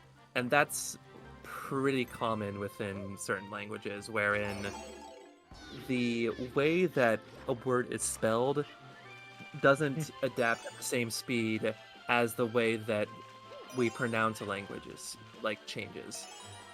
So maybe we need to go through a spelling change. So I think I messed up here. I think I was supposed to keep the cloud. Shit. Okay, I can recover this.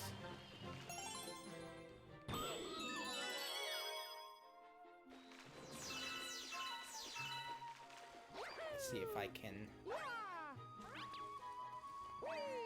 And also, this is something that I don't actually have like the exact answer to, but I want you to consider go. TTI Alexander.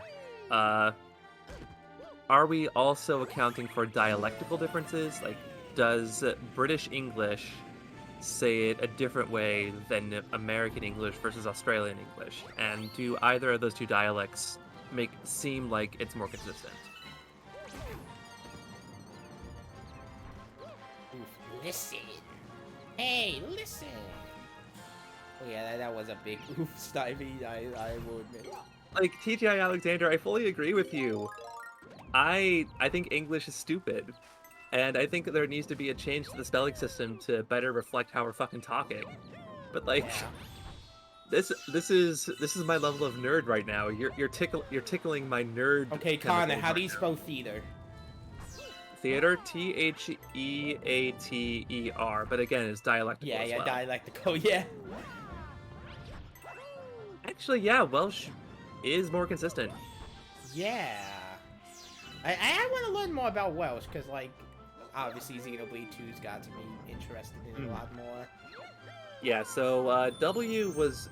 At the time that I think the British Isles got the Latin alphabet, there wasn't any sort of secrets between U, V, and W, which is in part why it's so bizarre to us, because W is a vowel. Also, I love how you can just... Oh, yes, Widow's cool. It's got the triangle head. Leafy hint. Press B. Shoot star. Shoot star at enemy. Make dizzy. Kick enemy. Enemy fly. Bye-bye. Oh my god. These are the best NPCs in Mario ever. I love them so much. They tickle my heart. Yeah. The Wheaties. Like the cereal? Yeah, the Wheaties are so cute. Golly. Cause they're adorable little like doll like wood things. I don't know. Sometimes there's creepiness that can like become cuteness. It's hard to explain. It's like there's an extent of like kind of like Specimen 3 from Spookies is a good example of that. Of like it's objectively kind of creepy, but the way it is and the way its design kind of makes it cute. And the way it acts. Oh, like this subverts expectations and isn't conventionally cute, but I still find it cute? Yeah. Which I think they did. I think they were kind of designed the widows to be kind of... Also, I realize my icon's kind of blocking the text in a lot of cases, depending on where it's going, but not a big deal. If I talk to you from... Wait, no. Oh, no, the monkey. Oh, no, not the monkey. No, I forgot about the monkey. Oh, God. Oh, God, the monkey. Well, I am anyway. sad to say this, playthrough of Mario Galaxy 2 is now canceled. Because I remembered the fucking monkey is in this game. Well, you need to get good. Oh, no. Oh, what's that? You don't want to get good? Well, like, then No, I don't wanna you should suffer. get wrecked. Also, there's a little one up over there. Let me go to it to be a cool dude. Do the long jump. Oh, it's not even that hard. Okay. Oh, wait, nope. Nope, no, I'm good. Ooh, secret.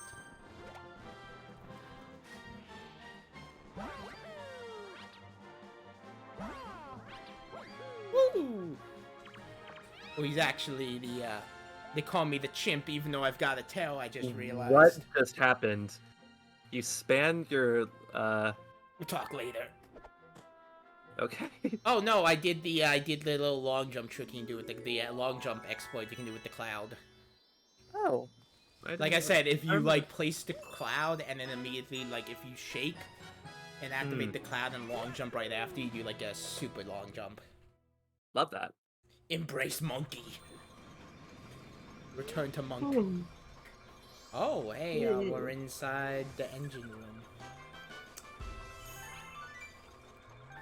Genjin. Genshin Impact. Is it a good game? Like, truly? It is a good game, it's just I can't play it because it's got the gacha shit. I understand this. Like, honestly, I don't... It kind of sucks. I don't like this trend of, like, games that are, like, objectively fun and good gameplay, but then it's, like, they've got, like... Hey, Rick, how you doing? I like... It's showing me with, like, black text, so it's a little hard to read the name, but it's cool. Yeah, like, I don't like this trend of, like, modern games that fun. Like, I love the gameplay of Destiny 2, I just don't like Destiny 2 and the stuff you have to do in Destiny 2. I just don't like gacha games, which is interesting because Pokemon is a gacha game. No, it's not. It's not.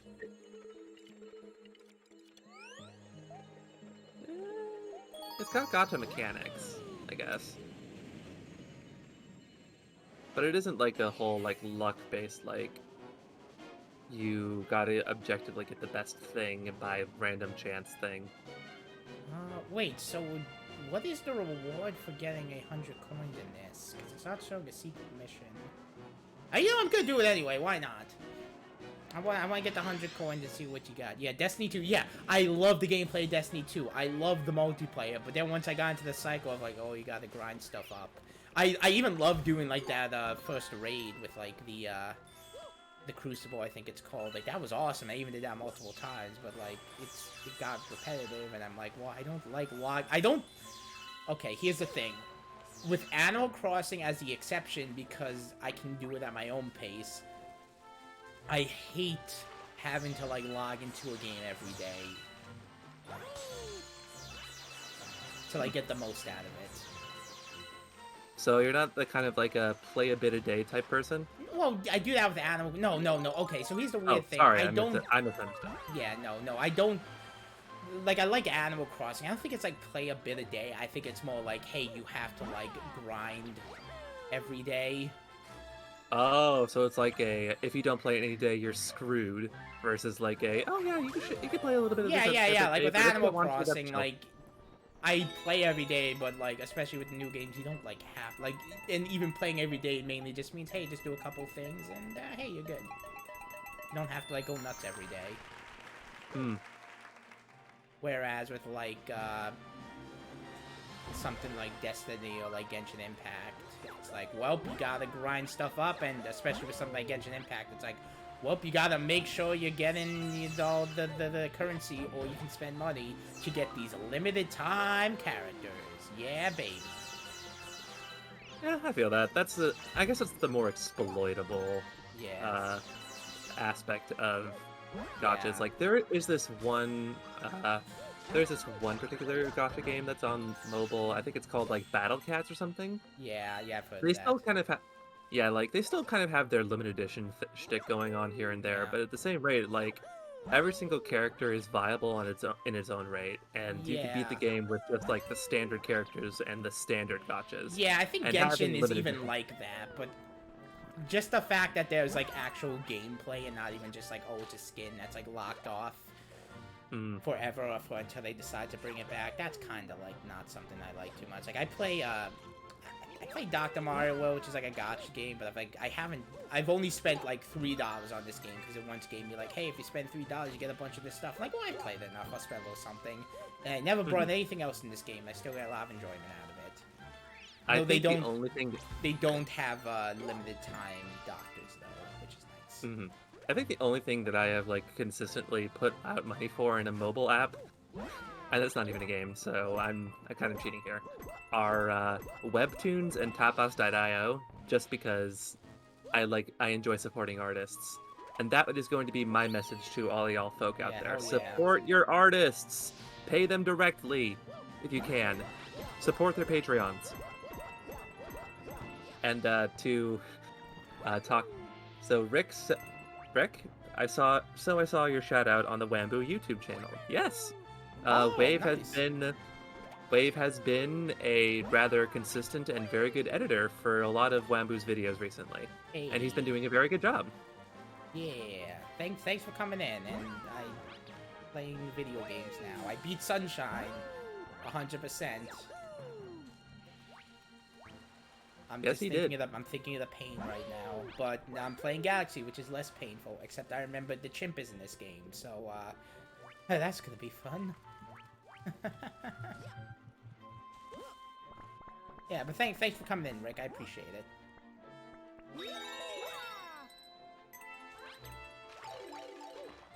I need to get a Pressinus. Okay, any other coins I'm missing? I forgot what the word, like, is it a star? Because it wasn't showing I was missing a star, but I don't know if, like, all the hidden stars are immediately, like, apparent.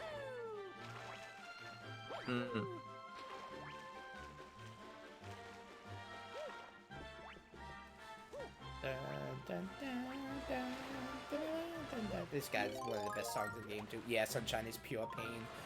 Going 100% that game. Just play it normally, and even then, I don't blame you if you, like, stop at the secret level in the required secret level in Pianta Village. Because that is arguably the worst thing in that game and the most baffling thing, like, Nintendo's ever put in a video game.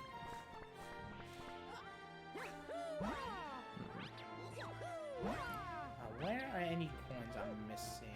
Unless they have a bit of a, I'm gonna need to dip out for a second. I gotta contact my mom. I'll be right back. no problem. Just waste time.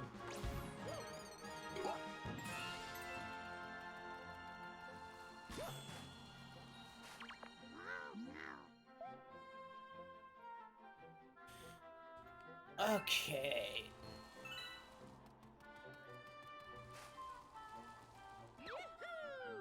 Okay, so let's see if I can get back. Okay, let's try doing see if I can get back up there.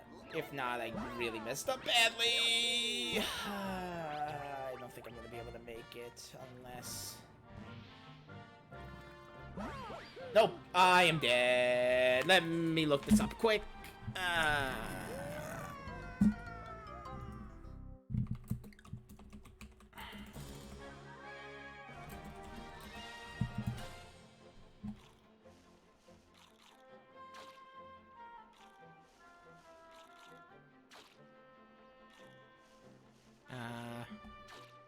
Oh, there was a secret area. Damn, the dingus. Yeah, dingus. I got it because my old man is a big Mario fan. Oh, that's nice. Yeah, hope you're enjoying it. Yeah. Oh, there. Let's see what I get from the secret area first. I completely forgot about that secret area, damn. Yeah. I mean, if you have like a Wii or Wii U and he enjoys watching Galaxy, I definitely recommend hopping in Galaxy 2.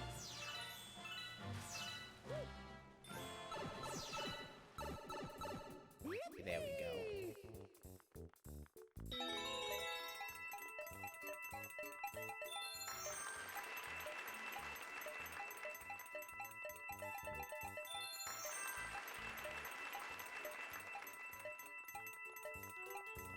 This is so much easier. Yeah, I'm already pretty much almost there. I may not even need to like go around and hit the blocks. Yeah, like I said, Sunshine is fun mostly if you're just sticking to, because you technically don't even have to collect any bonus shines to like actually complete the game. It's only if you're going for 100% or nothing. Which is kind of like one of the biggest issues with it, in my opinion. Yeah, like, I love the aesthetics of Sunshine. I love a lot of the levels in Sunshine, but it's like there's just a lot of like really like weird level design in it. And like I said, some baffling things, like the Chuckster level and the Pachinko machine and the Poison River and getting to the Poison River.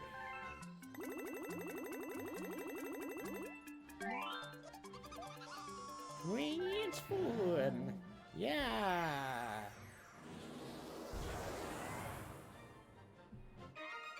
New planet. Let's go. This kind of reminds me of Hyrule Castle from Zelda, like the Smash stage. Yep.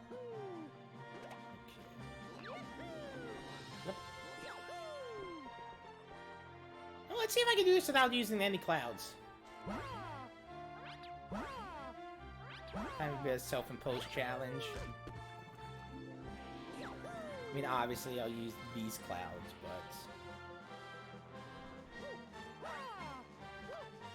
Still got a nice, floaty buff. As in 100%, does that include the, Korok Seed Snivy? Oh no! Oop. Ooh, damn. That is impressive. He said, let's go. I'm actually Italian. We say, let's go every day. Oh, nice. Pretty funny.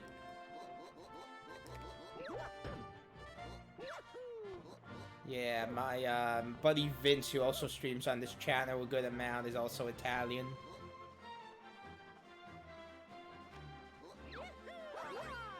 Probably find that funny.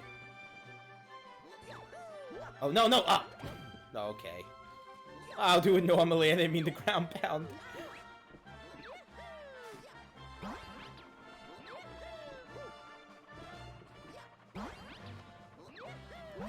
Woo! Love the Cloud Flower so much. It's such a fun power-up, especially for like a... Oh, shit. There's a pun. But I'm happy it made you laugh. Oh, yeah, sorry, I didn't notice it.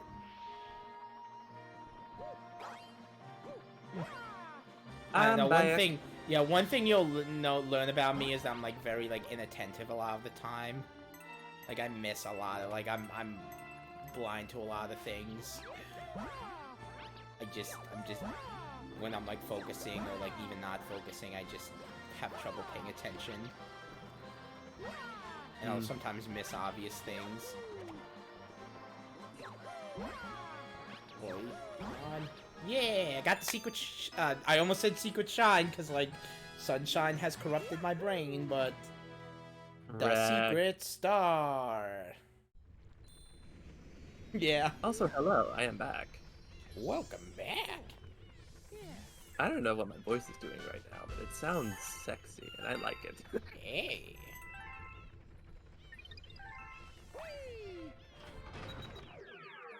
Every planet has its price. Yeah. Love that.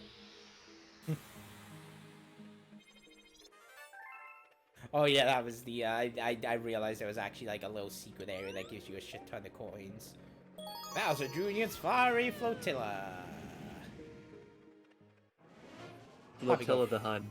Yeah, Flotilla the Hun. Gobblegut's Aching Belly. Oh, this boss. Oh, is this the weird dragon one that's, like, bizarrely difficult? Well,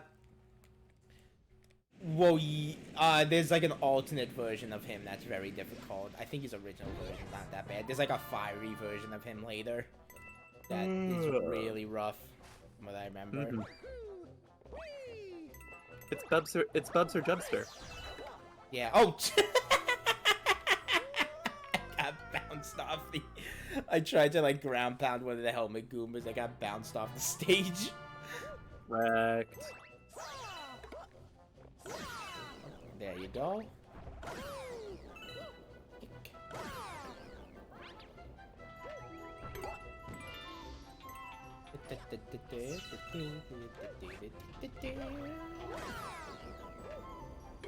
I love life. Life is lovely.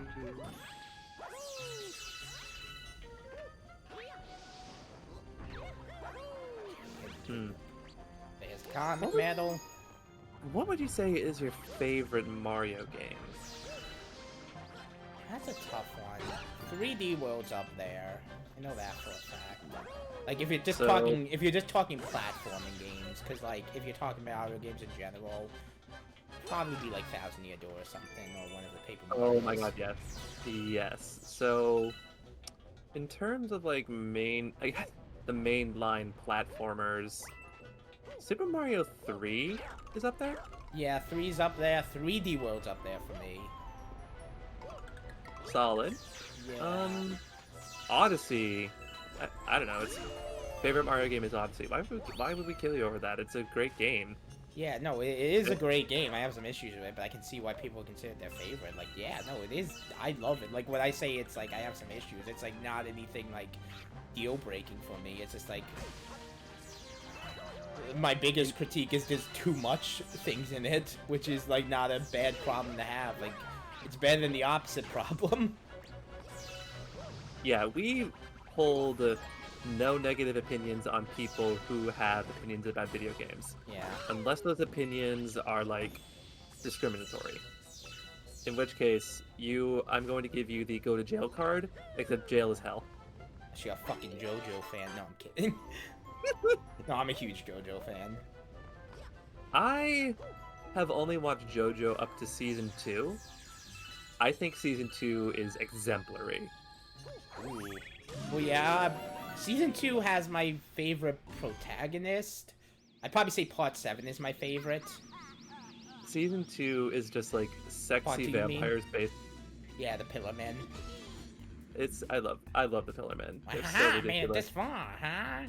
I won't need my dad's help to finish you off. I got a big surprise for you. Oh god, dinner's on. I think I'm gonna move this so I'm not blocking text. I remember There we seeing go. Wombu's comment on one of Patricia Taxton's tweets. I do not know who this person is, Wow, and small I feel like me who neither. who on earth is Patricia Taxton's? I've probably seen it. Also, part of the reason I reacted to Strongly Gobblegut is I like remember like reading this guy's countdown script. I won't mention them by name, but like they did not like this boss because the little bulges on him reminded him of butts. So I guess first thing about this And is he that really there are didn't like usually butts. two butt cheeks. There are usually two butt cheeks, not one. Yeah, that guy had a real like kind of big irrational fear of butts, honestly. Okay, yeah, this boss is actually pretty tough and annoying. Oh, Patricia Taxton is a musician. Love that. Well, Wamba was commenting on it, so yeah, Part 5's up there with one of my favorites too, honestly. Oh, the Crime Boys. I will say this. It's a very annoying boss, but I love how he's got a like, great design. stressful. Yeah. He's stressful. He stresses me the hell out. Yeah, which I like. He's got a great design. Galaxy Summit has some of the best bosses in the Mario series, honestly. Because like, honestly, hot take about Mario, like, Odyssey has a lot of bosses I like too. Has a lot of memorable bosses. Well, shit. He just unnerves me. Yeah, because like which is- Odyssey is the game that has like a hyper realistic dragon boss. Yeah, I remember that.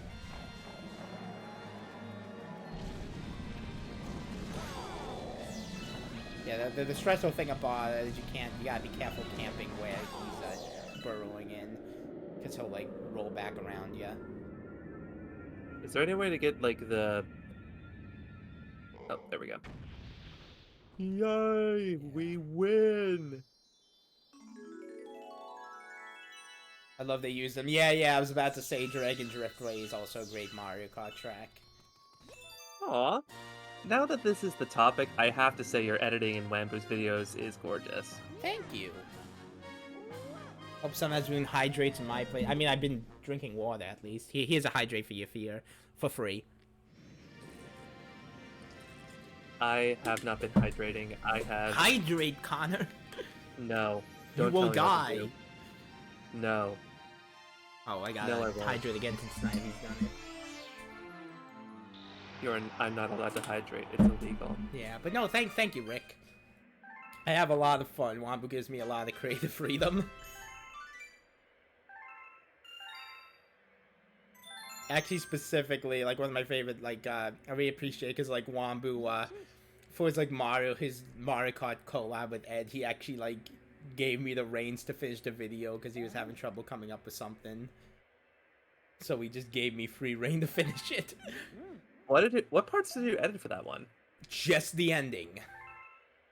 For the Mario Kart list, I just edited the ending. Like, the last minute or so. Well, I guess 2 minutes I extended it up to. Nice. With the whole, like, insanity of the Garfield card thing I came up with.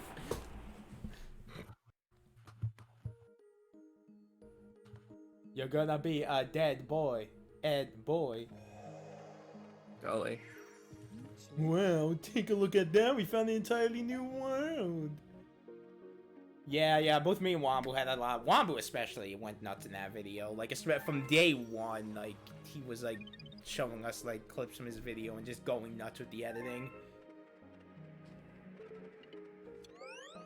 Hey, I probably won't finish this galaxy, but I'll get as far as I can within, before the hour ends. Yeah, but going back to the Mario games, like, for me, like, I guess 3D World, because, like, I love the gameplay the best.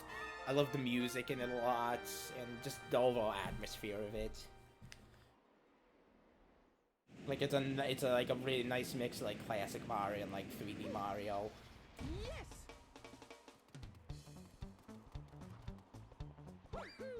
Oh, this song, yo!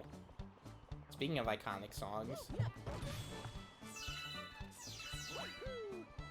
Dun, dun, dun, dun, dun, dun, dun. A little fiddle tune here.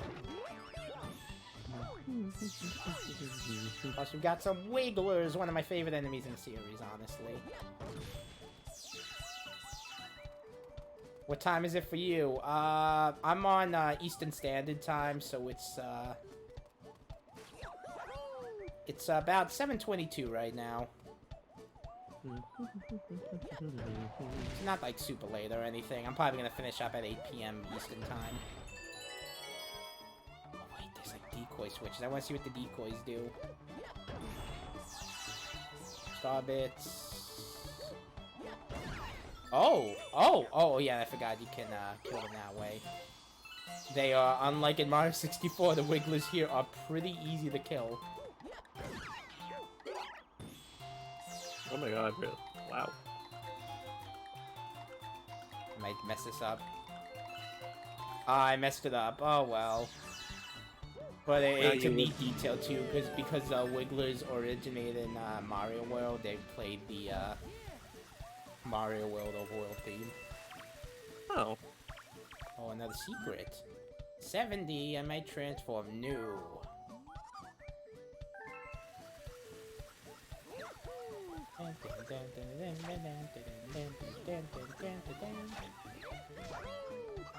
Katumbas.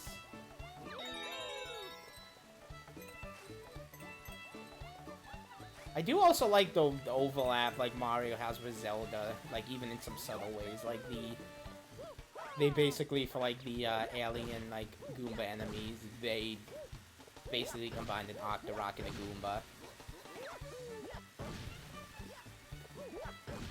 Which is a really fun detail. Oh, another hydrate. Yeah. Mario Galaxy just has a ton of cute NPCs in general.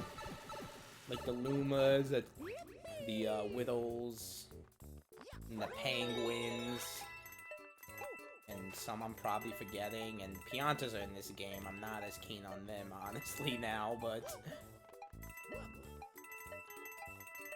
When Wombo was talking about the cardboard cutouts and how jump scares suck, I was thinking that I like jump scares, but mostly the ones that are built up to and are actually accompanied by a scary image or creature. Yeah, well, jump scares are tools, and it's a tool that can be easily abused. Like, obviously, like, the jump scare itself, like, it's a cheap jump scare if, like, the actual scary thing is the jump scares. Like, in a lot of horror movies, they'll have, like, infamously have, like, fake outs and stuff. Oh yeah, like have you seen the there's a Cabin in the Woods, I think? Yeah. Where like there was this one scene where I think I messed up this with one here. the one character was like trying to it was very obvious and set it to be like a jump scare where she was about to do something gross nasty. And then with a one of- and then a turnip popped out No. No, and like started dancing and doing a sick jig. no, so like the joke is that legitimately nothing came out of it. Oh, nice. Like Yeah. it was like, hey, you need to go and lick this wolf face that we've mounted on the wall, and then she does, and like we got the build-up music, shit's happening, but then nothing happens. Yeah, the Cabin in the Woods is just like kind of a horror movie subversion in general, anyway. Yeah. Oh yeah. No. The entirety of it is basically just like Yeah. a loving homage / subversion. I love the scene when like the scientists are like calling the little like cursing out like the little Japanese girls. Like, how do they win? They never win. Yeah. I also just love the fact that like Oh. the one reason that they screwed up with the people in the cabin in the woods is because one of them is a stoner, and apparently weed blocks the the way that effect of the they're- drug. Yeah. It's just like, oh shit, he won because he was high. I love that. Yeah, no, that's hilarious. Fucking Shaggy guy survived. Shaggy survived because he got high. Yeah. Love that. What else? Have you watched the Babadook? Yes, I've seen the Babadook. It's just what I love about the Babadook is that it's all atmospheric. Yeah. Very, very, like, very dread building. Exactly. Like, I think there was a jump scare here and there, but like Yeah. the majority of what made it so scary was that it was just atmospheric buildup that made sense, and the monster was a metaphor. Yeah. What happened to monsters being representations of things? Yeah. Why is it just like scary monster looks scary, Well, not like Oh, monster one is second. representation? I gotta pause quick. Yeah, shh.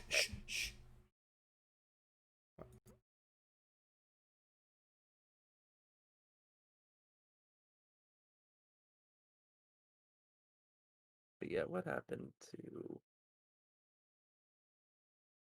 monsters that are representations of things? Okay. Yeah, sorry, I had to just, tell my mom something quick. Oh, it's chill. Yeah, I haven't seen, Midsommar yet. I saw, by the same person, I saw Hereditary, which is, like, fucking insane. What I really want to see is Us. Yeah. Yeah, me And too. the other one, Get Out. I have yet to see I've Get Out. seen Get I Out. want- Like, I want to watch it so bad. Get Out was fucking nuts and great.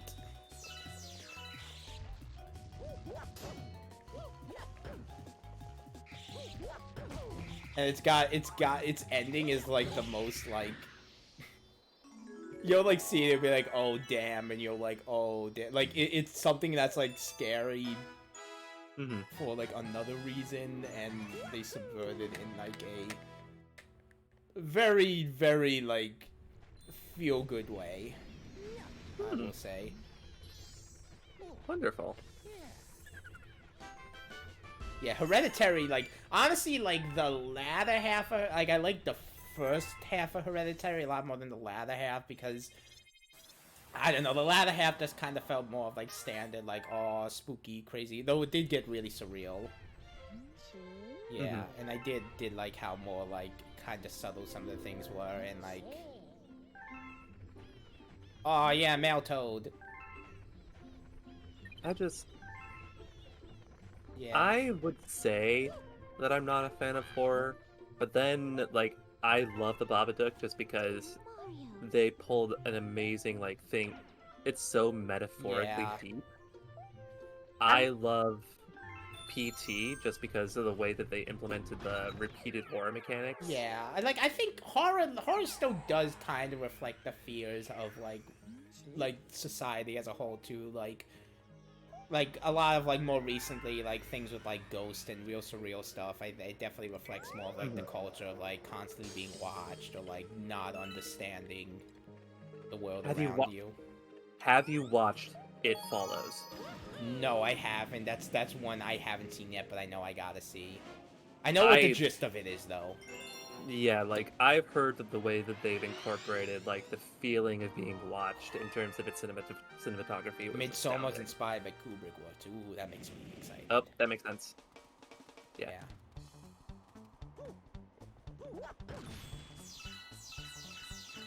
Uh, what the... Hmm. Also, when I was in film school for a bit, I saw like Rosemary's Baby for the first time, and I was like, wait, like as a horror movie, it was kind of like weird and surreal. I think that sounds perfect. Yeah, in a way I wasn't like expecting. Let's actually prepare this. Like when the actual like reveal of things happening comes, everyone's just kind of all casual. Like it's really surreal and kind of funny in a way, but I still kind of love it. Hmm. The Belko Experiment. No, I have yet to watch that. I don't watch horror. Yeah, I'm not a huge horror like nerd, but I do like the horror aesthetic. I don't watch a lot of horror movies, I guess, but Dario Argentos. No, I do not know what that is. Get some coins, perfecto.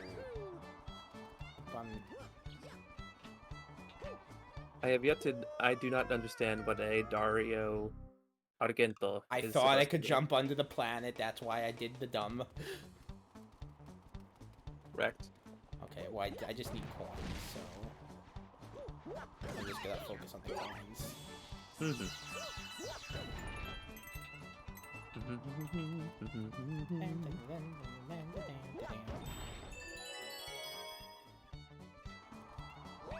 The master of Italian horror. Oh yeah, I'll look him up definitely. I mean, I just like good movies and storytelling in general. I don't care what medium it takes, what genre. There's a lot about horror that I appreciate that I don't see in horror anymore, if that makes sense. Yeah, like I think... Like, I like metaphorical horrors. I love monsters that have, like, a meaning and a message. Yeah. Like, I remember seeing, like, Texas Chainsaw Massacre for the first time, and, like... It's weird to see because it was one of the first, like, slasher movies, but it, like... also felt, like, unique from, like, it kind of starts like a standard one, but then it, like, takes a turn at one point where you're like, what is going on? Oh, the one It's thing great. I do not like, period, the Saw movies. Yeah. Just no. I don't like it. I don't like blood. I do not like all these horror movies that are all blood.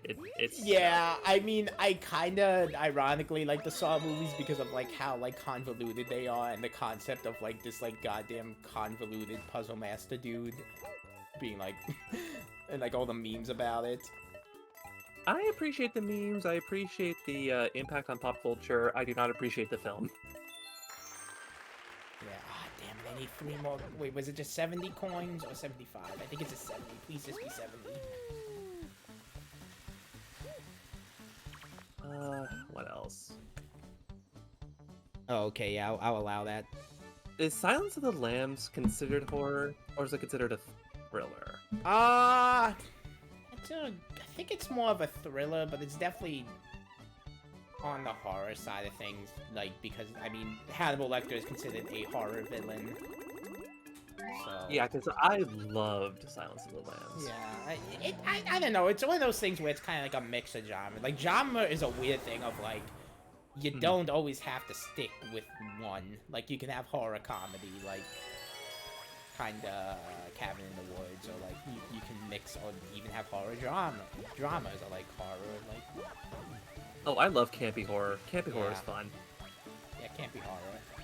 Yeah, I saw some of the, I think the only Friday the 13th movie, I've seen only 2 Friday the 13th movies, and it was Part 2 and, Jason Goes to Hell. Like, Part 2 I actually watched with people, and then Jason Goes to Hell I saw on TV once, and the only thing I really remember from Jason Goes to Hell is like the really like cathartic, awesome opening scene where they like where like a goddamn like SWAT team like traps Jason and just fucking blasts him away.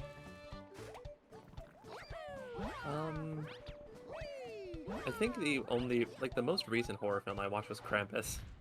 Yeah, what'd you think of that? I kind of liked it. Yeah, no, I did. Just because it started becoming so ridiculous. Yeah, no, I saw it a couple years ago, and I kind of liked it because it felt like kind of a family horror movie, in a weird way. It's like ridiculous, like candy. Yeah, where yeah, all of them it's are, like, yeah. seriously fighting off these, like a fucking possessed cookie. Yeah, what I like is that's what I mean. I'm mixing genres. It's a kind of classic style Christmas movie that becomes a horror movie, and I think that is like a really cool mix of genres. And the real message was believe in Christmas or else. Yeah. This is so funny. Yeah, no, it was great. I loved it. It so felt funny. like, yeah, it specifically, it was like kind of made to be like kind of like Christmas Vacation or something, and but be like horror. Other horror films that I've watched. Yeah. Not much. Like Saw, I can't stand because it's like nauseatingly gory. Also, I think this is just straight up a boss from the first Galaxy that they're reusing here, but that's okay. Yeah. He's a cool boss. I think I've watched a scary movie. Junji Ito. Oh my god. Oh god, I can't wait until the Uzumaki adaptation this year. Oh, I'm so excited. I am excited for it too, but I don't think I could watch it because there are some scenes in that book that genuinely made me nauseous. Yeah, I remember reading it. It was fucking nuts. Although I really hope they don't like adapt Gyo. Oh, I still need to read Gyo, but I want to. But yeah, Loco 58. That one made me sick. Yeah, like legitimately sick. Yeah, I love a lot of internet horror too, because internet horror can get like really weird and surreal and like play with the medium in fun ways. Like Loco 58 was great. Ever hear that?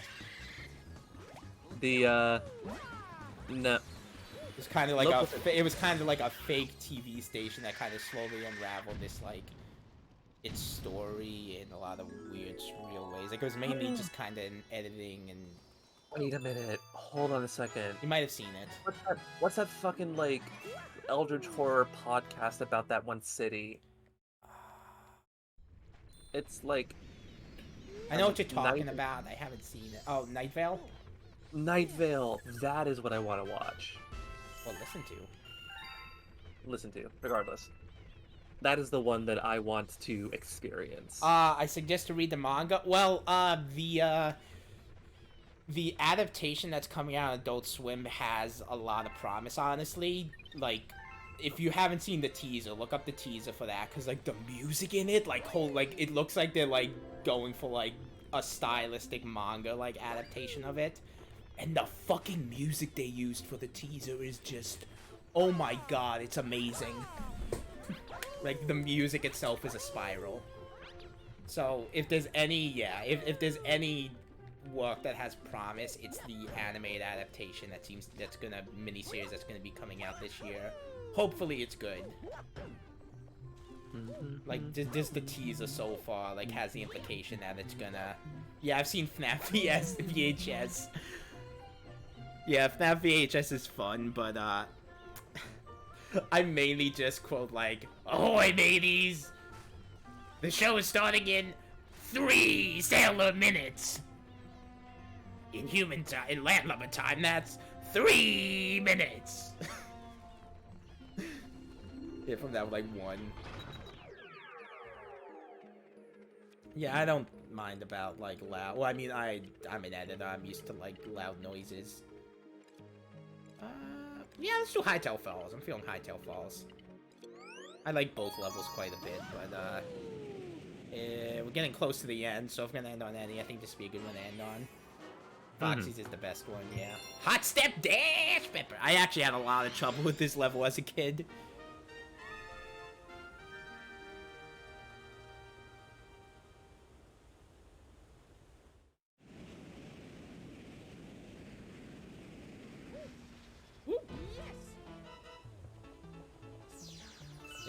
this Mario World remix too. Yeah. I mean, horror games as well. I haven't played. I mean, Spookies is great, obviously. Soma is one I like a lot, but kind of less for like the actual game, more for like the story it tells and the themes it has. Is Bioshock considered horror, or is it considered thriller? No, it definitely be. Well, it's horror action game, I guess. Okay, because There's a lot of horror themes to it. Okay, because I loved Bioshock. Yeah, like it's not a horror game like genre-wise, I would say, but like thematically, yeah, it's got a lot of horror aspects to it. Yeah, I like that. There's a lot of body horror stuff too. It's... Yeah.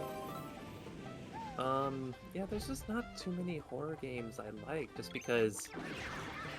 So, full T on this, whenever I'm playing Imposter in Among Us, I get near panic-like symptoms because I just, that's how I feel about it. So like, imagine that level of anxiety trying to play a game that's designed to scare you. Yeah. Honestly, it's kind of weird with like when I played Spookies, I thought like, I have like any horror games I've tried, like especially some of the FNAF games, like I couldn't play because I got too anxious, but I was fine with Spookies. And I think part of it is like the amount of control I guess I had. I was at least able to move around and run away and even fight back at one point, so that did actually make me feel a little better even when I died. Mm-hmm. Like having that bit more of like control over the situation. Because like in FNAF, it's like you have so little control and you gotta like micromanage every single little thing, and I'm like, I can't play that.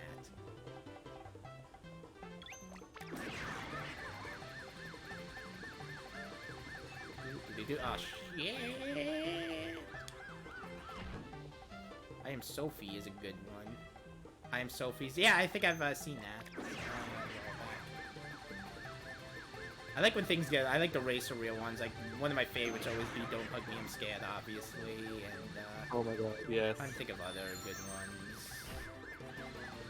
ones. There was like I think it was called Cat Ghost was also another like weird animated one that was a lot of fun. Cat Ghost? Yeah, it's called Cat Ghost. It's a really fucking like surreal animated series with a lot of like weird ARG stuff. It's kind of funny too. Well, here it's clear how important every coin truly is. Okay, so assuming that's for the secret level thing. I forgot what if there is a secret level, what it is. But yeah, I'm assuming the hint is collect all the coins. So I'm gonna collect all the coins.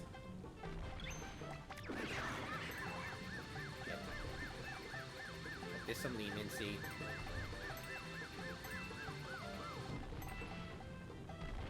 Shit.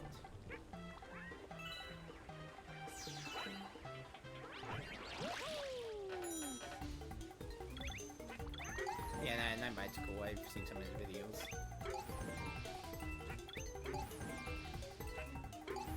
Pick up for the coins I lost. It reckled, it speckled, heckled.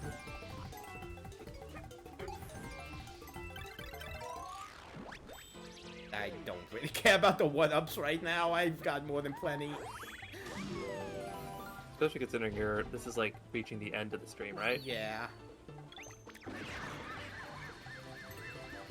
Oh no no! Don't die! Don't die! Don't die! Don't die! Don't die! Don't die! Don't die! Don't die!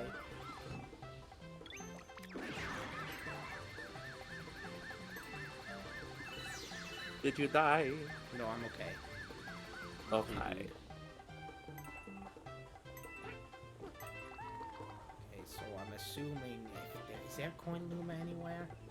Yeah, there it is. Please be 50. Please just be 50. 30? Oh no, I got more than enough. Nice.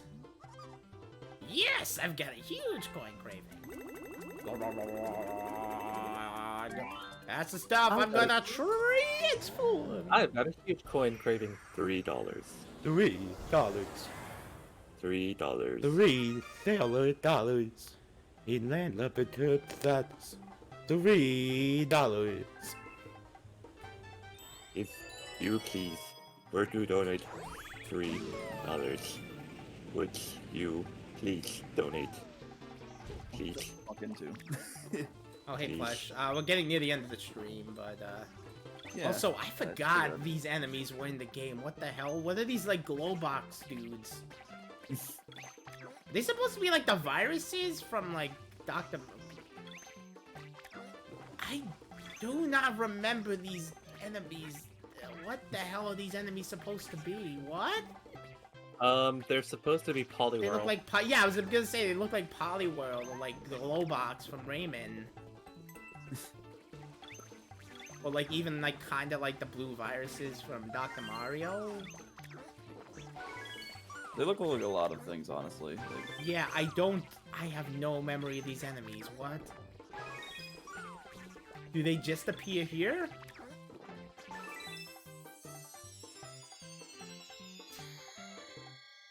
Wild. nice. I mean, I do like videos explaining horror stuff, even if it's not completely right. I do like horror analysis. Horror analysis is fun. Yeah, with MatPat sometimes, but...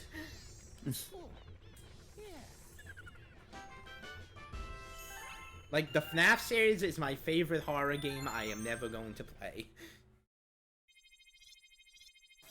You've never played a FNAF game? I've tried to play FNAF games. I tried Sister Location, I tried Pizzeria Simulator, I just couldn't do it. Oh boy, okay, I think I know where we're gonna end that stream. Let's do let's finish up Hightail Falls quick, and then we'll go visit the Chimp. The Simp.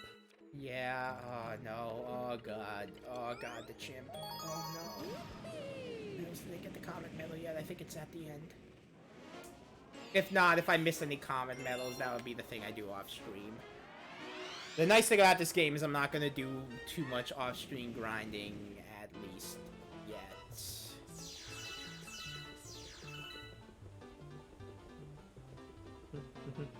I don't know how I'm gonna handle the green coins, but we're nowhere near that right now. So. Night. Oh, there, Night. Night Rick. Hope you pop in again. Thanks for dropping in. Fun Yeah, chatting with thank you. for coming. Yeah, I love talking about horror. A lot more than I like watching horror, honestly. LMFAO. Yeah.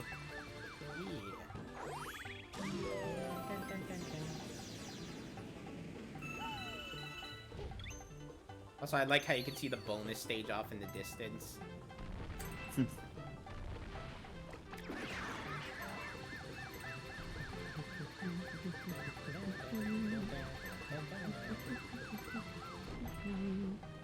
And I got all the coins this time. How? Yeah, Oh, so yeah. this was like the first level I played where like Cosmic Rosalina would show up. She's basically like the super guide in this game. This is back when like Nintendo started going hard with their super guide stuff.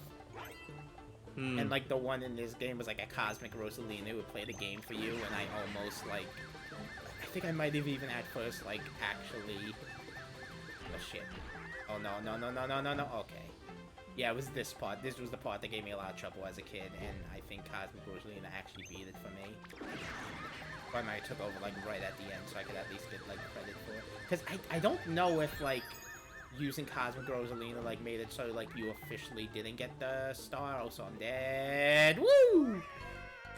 Time to hydrate. I will drop again. We'll see you, Rick. You too, Bravest the Boys. You're a new soul who's been hanging here tonight.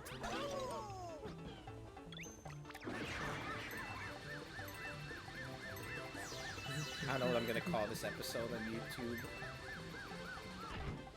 You would call it Dip Dop the Skip Scop. I don't know. Plus, think of a random name for this episode. I've got nothing. Oh, you're fired! Oh, I gotta get the goddamn Cosmo Medal again. I just call it Remember the Chimp.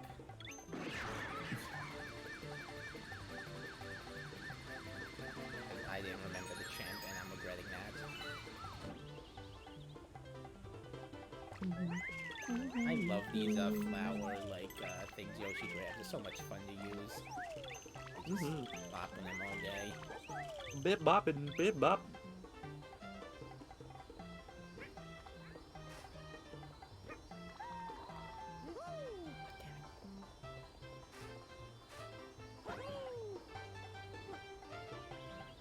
Are you gonna try to like cheat your way out of this? Yeah, basically. I almost got it. Probably be faster if I just did the legit way. But where's the fun in that? Oh, I was so close. Actually, maybe if I, no. Gotta angle myself a bit better. Yeah, the thing is, they're smart enough to, like, take away your, spin jump after jumping off Yoshi. They know how overpowered it will be. If you could spin jump right off Yoshi.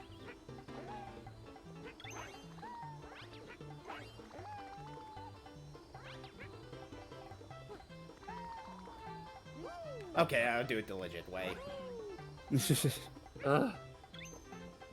Fine. We're not disappointed. We're just mad. Yeah, I gotta do this cool platforming shit. Oh, how dare you. First try, baby. Technically. Hell yeah. The 100 jump rope move from Mario Odyssey was tricky to do, so I got through a glitch. Yeah, I think I managed to do it. It's about getting into a rhythm. I remember that. That was one of the more interesting challenges in that game. That one was decently easy for me. The harder one was the fucking volleyball. Yeah, okay, so the key to that is just to get a second player controller and just have Cappy do it. Oh my god. Or you don't even need a second player controller because you just use the second Joy-Con and you just do it. Faulty vids. This game is sex. Yes, you're not wrong. Alternatively, what if sex is this game? Okay, let's end this with the pain, the little sunshine glimmer that is encroaching on this game. Oh god, yeah, there's the icon. Oh god, I think I know what challenge this is too.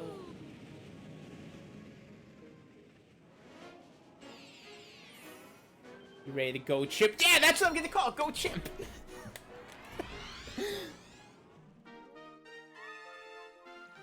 You know where Go Chimp comes from, right, Connor?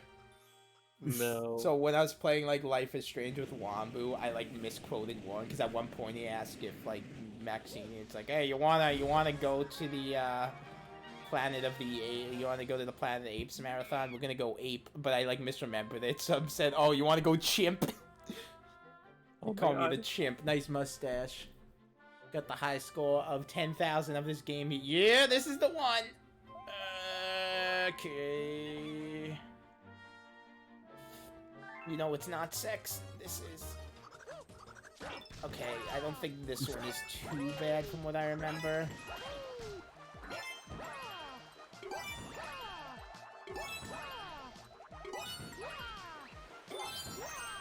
Okay.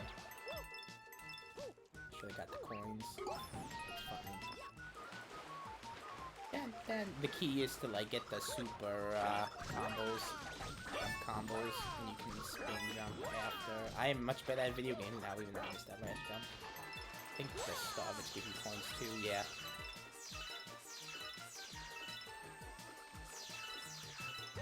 Dun. Okay, I don't know why I came back here. I mean, I guess Starbucks count as points, but I'm not being as efficient. But I'm halfway there, it's fine. The Zim coins.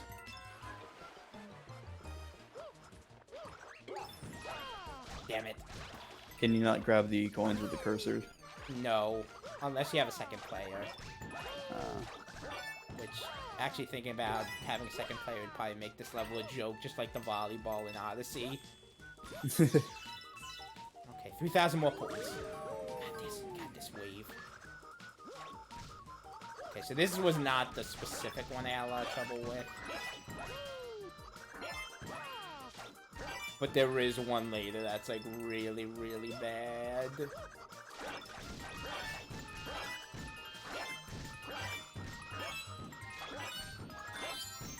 Yeah, okay, I got it already. Don't die to this. God, does the 1-up count as something? Yeah, oh, it's 1,000 points. Easy. Easy. Fantastic! That's 13,370 points. You must be an amazing rival to my own skill.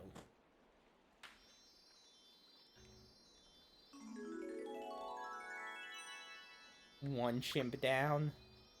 I forgot how many to go. At least 2 more. Only 3 chimps in the entire game. Oh, there's only 3? 3 too many? No, I'm asking like a question. Is there like only 3? No. I mean, it's the same chimp you keep coming across, but... Yeah, but like different. And he's a monkey! He's got a tail! He's not even a chimp!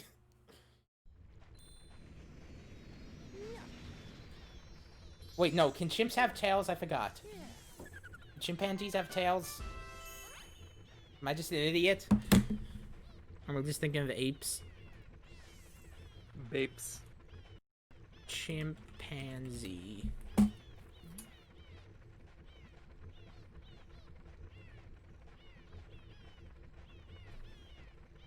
Do chimps have tail? It does not look like they have tails.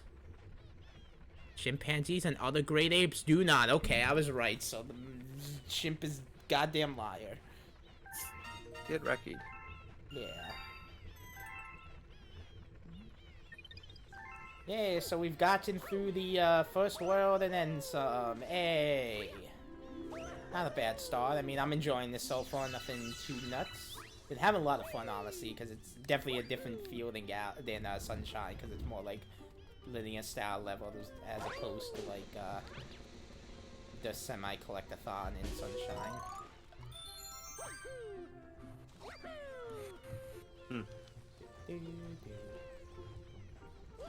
Also, I'm gonna get in the chimney in the first video other than the last, like some people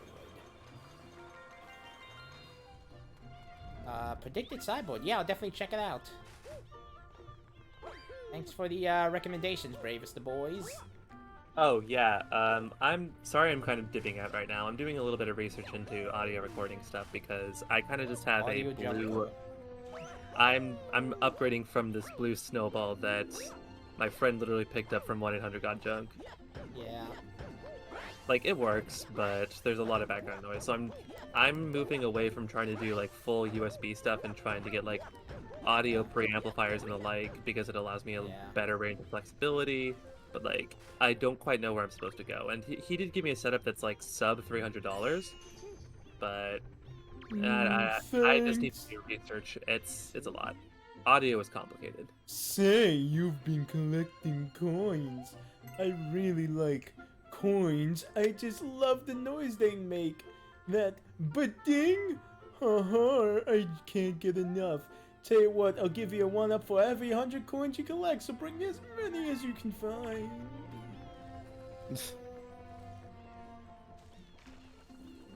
Also, Lubba hasn't done the infamous, like, hey, you've been playing a lot, haven't you? Why don't you take a break?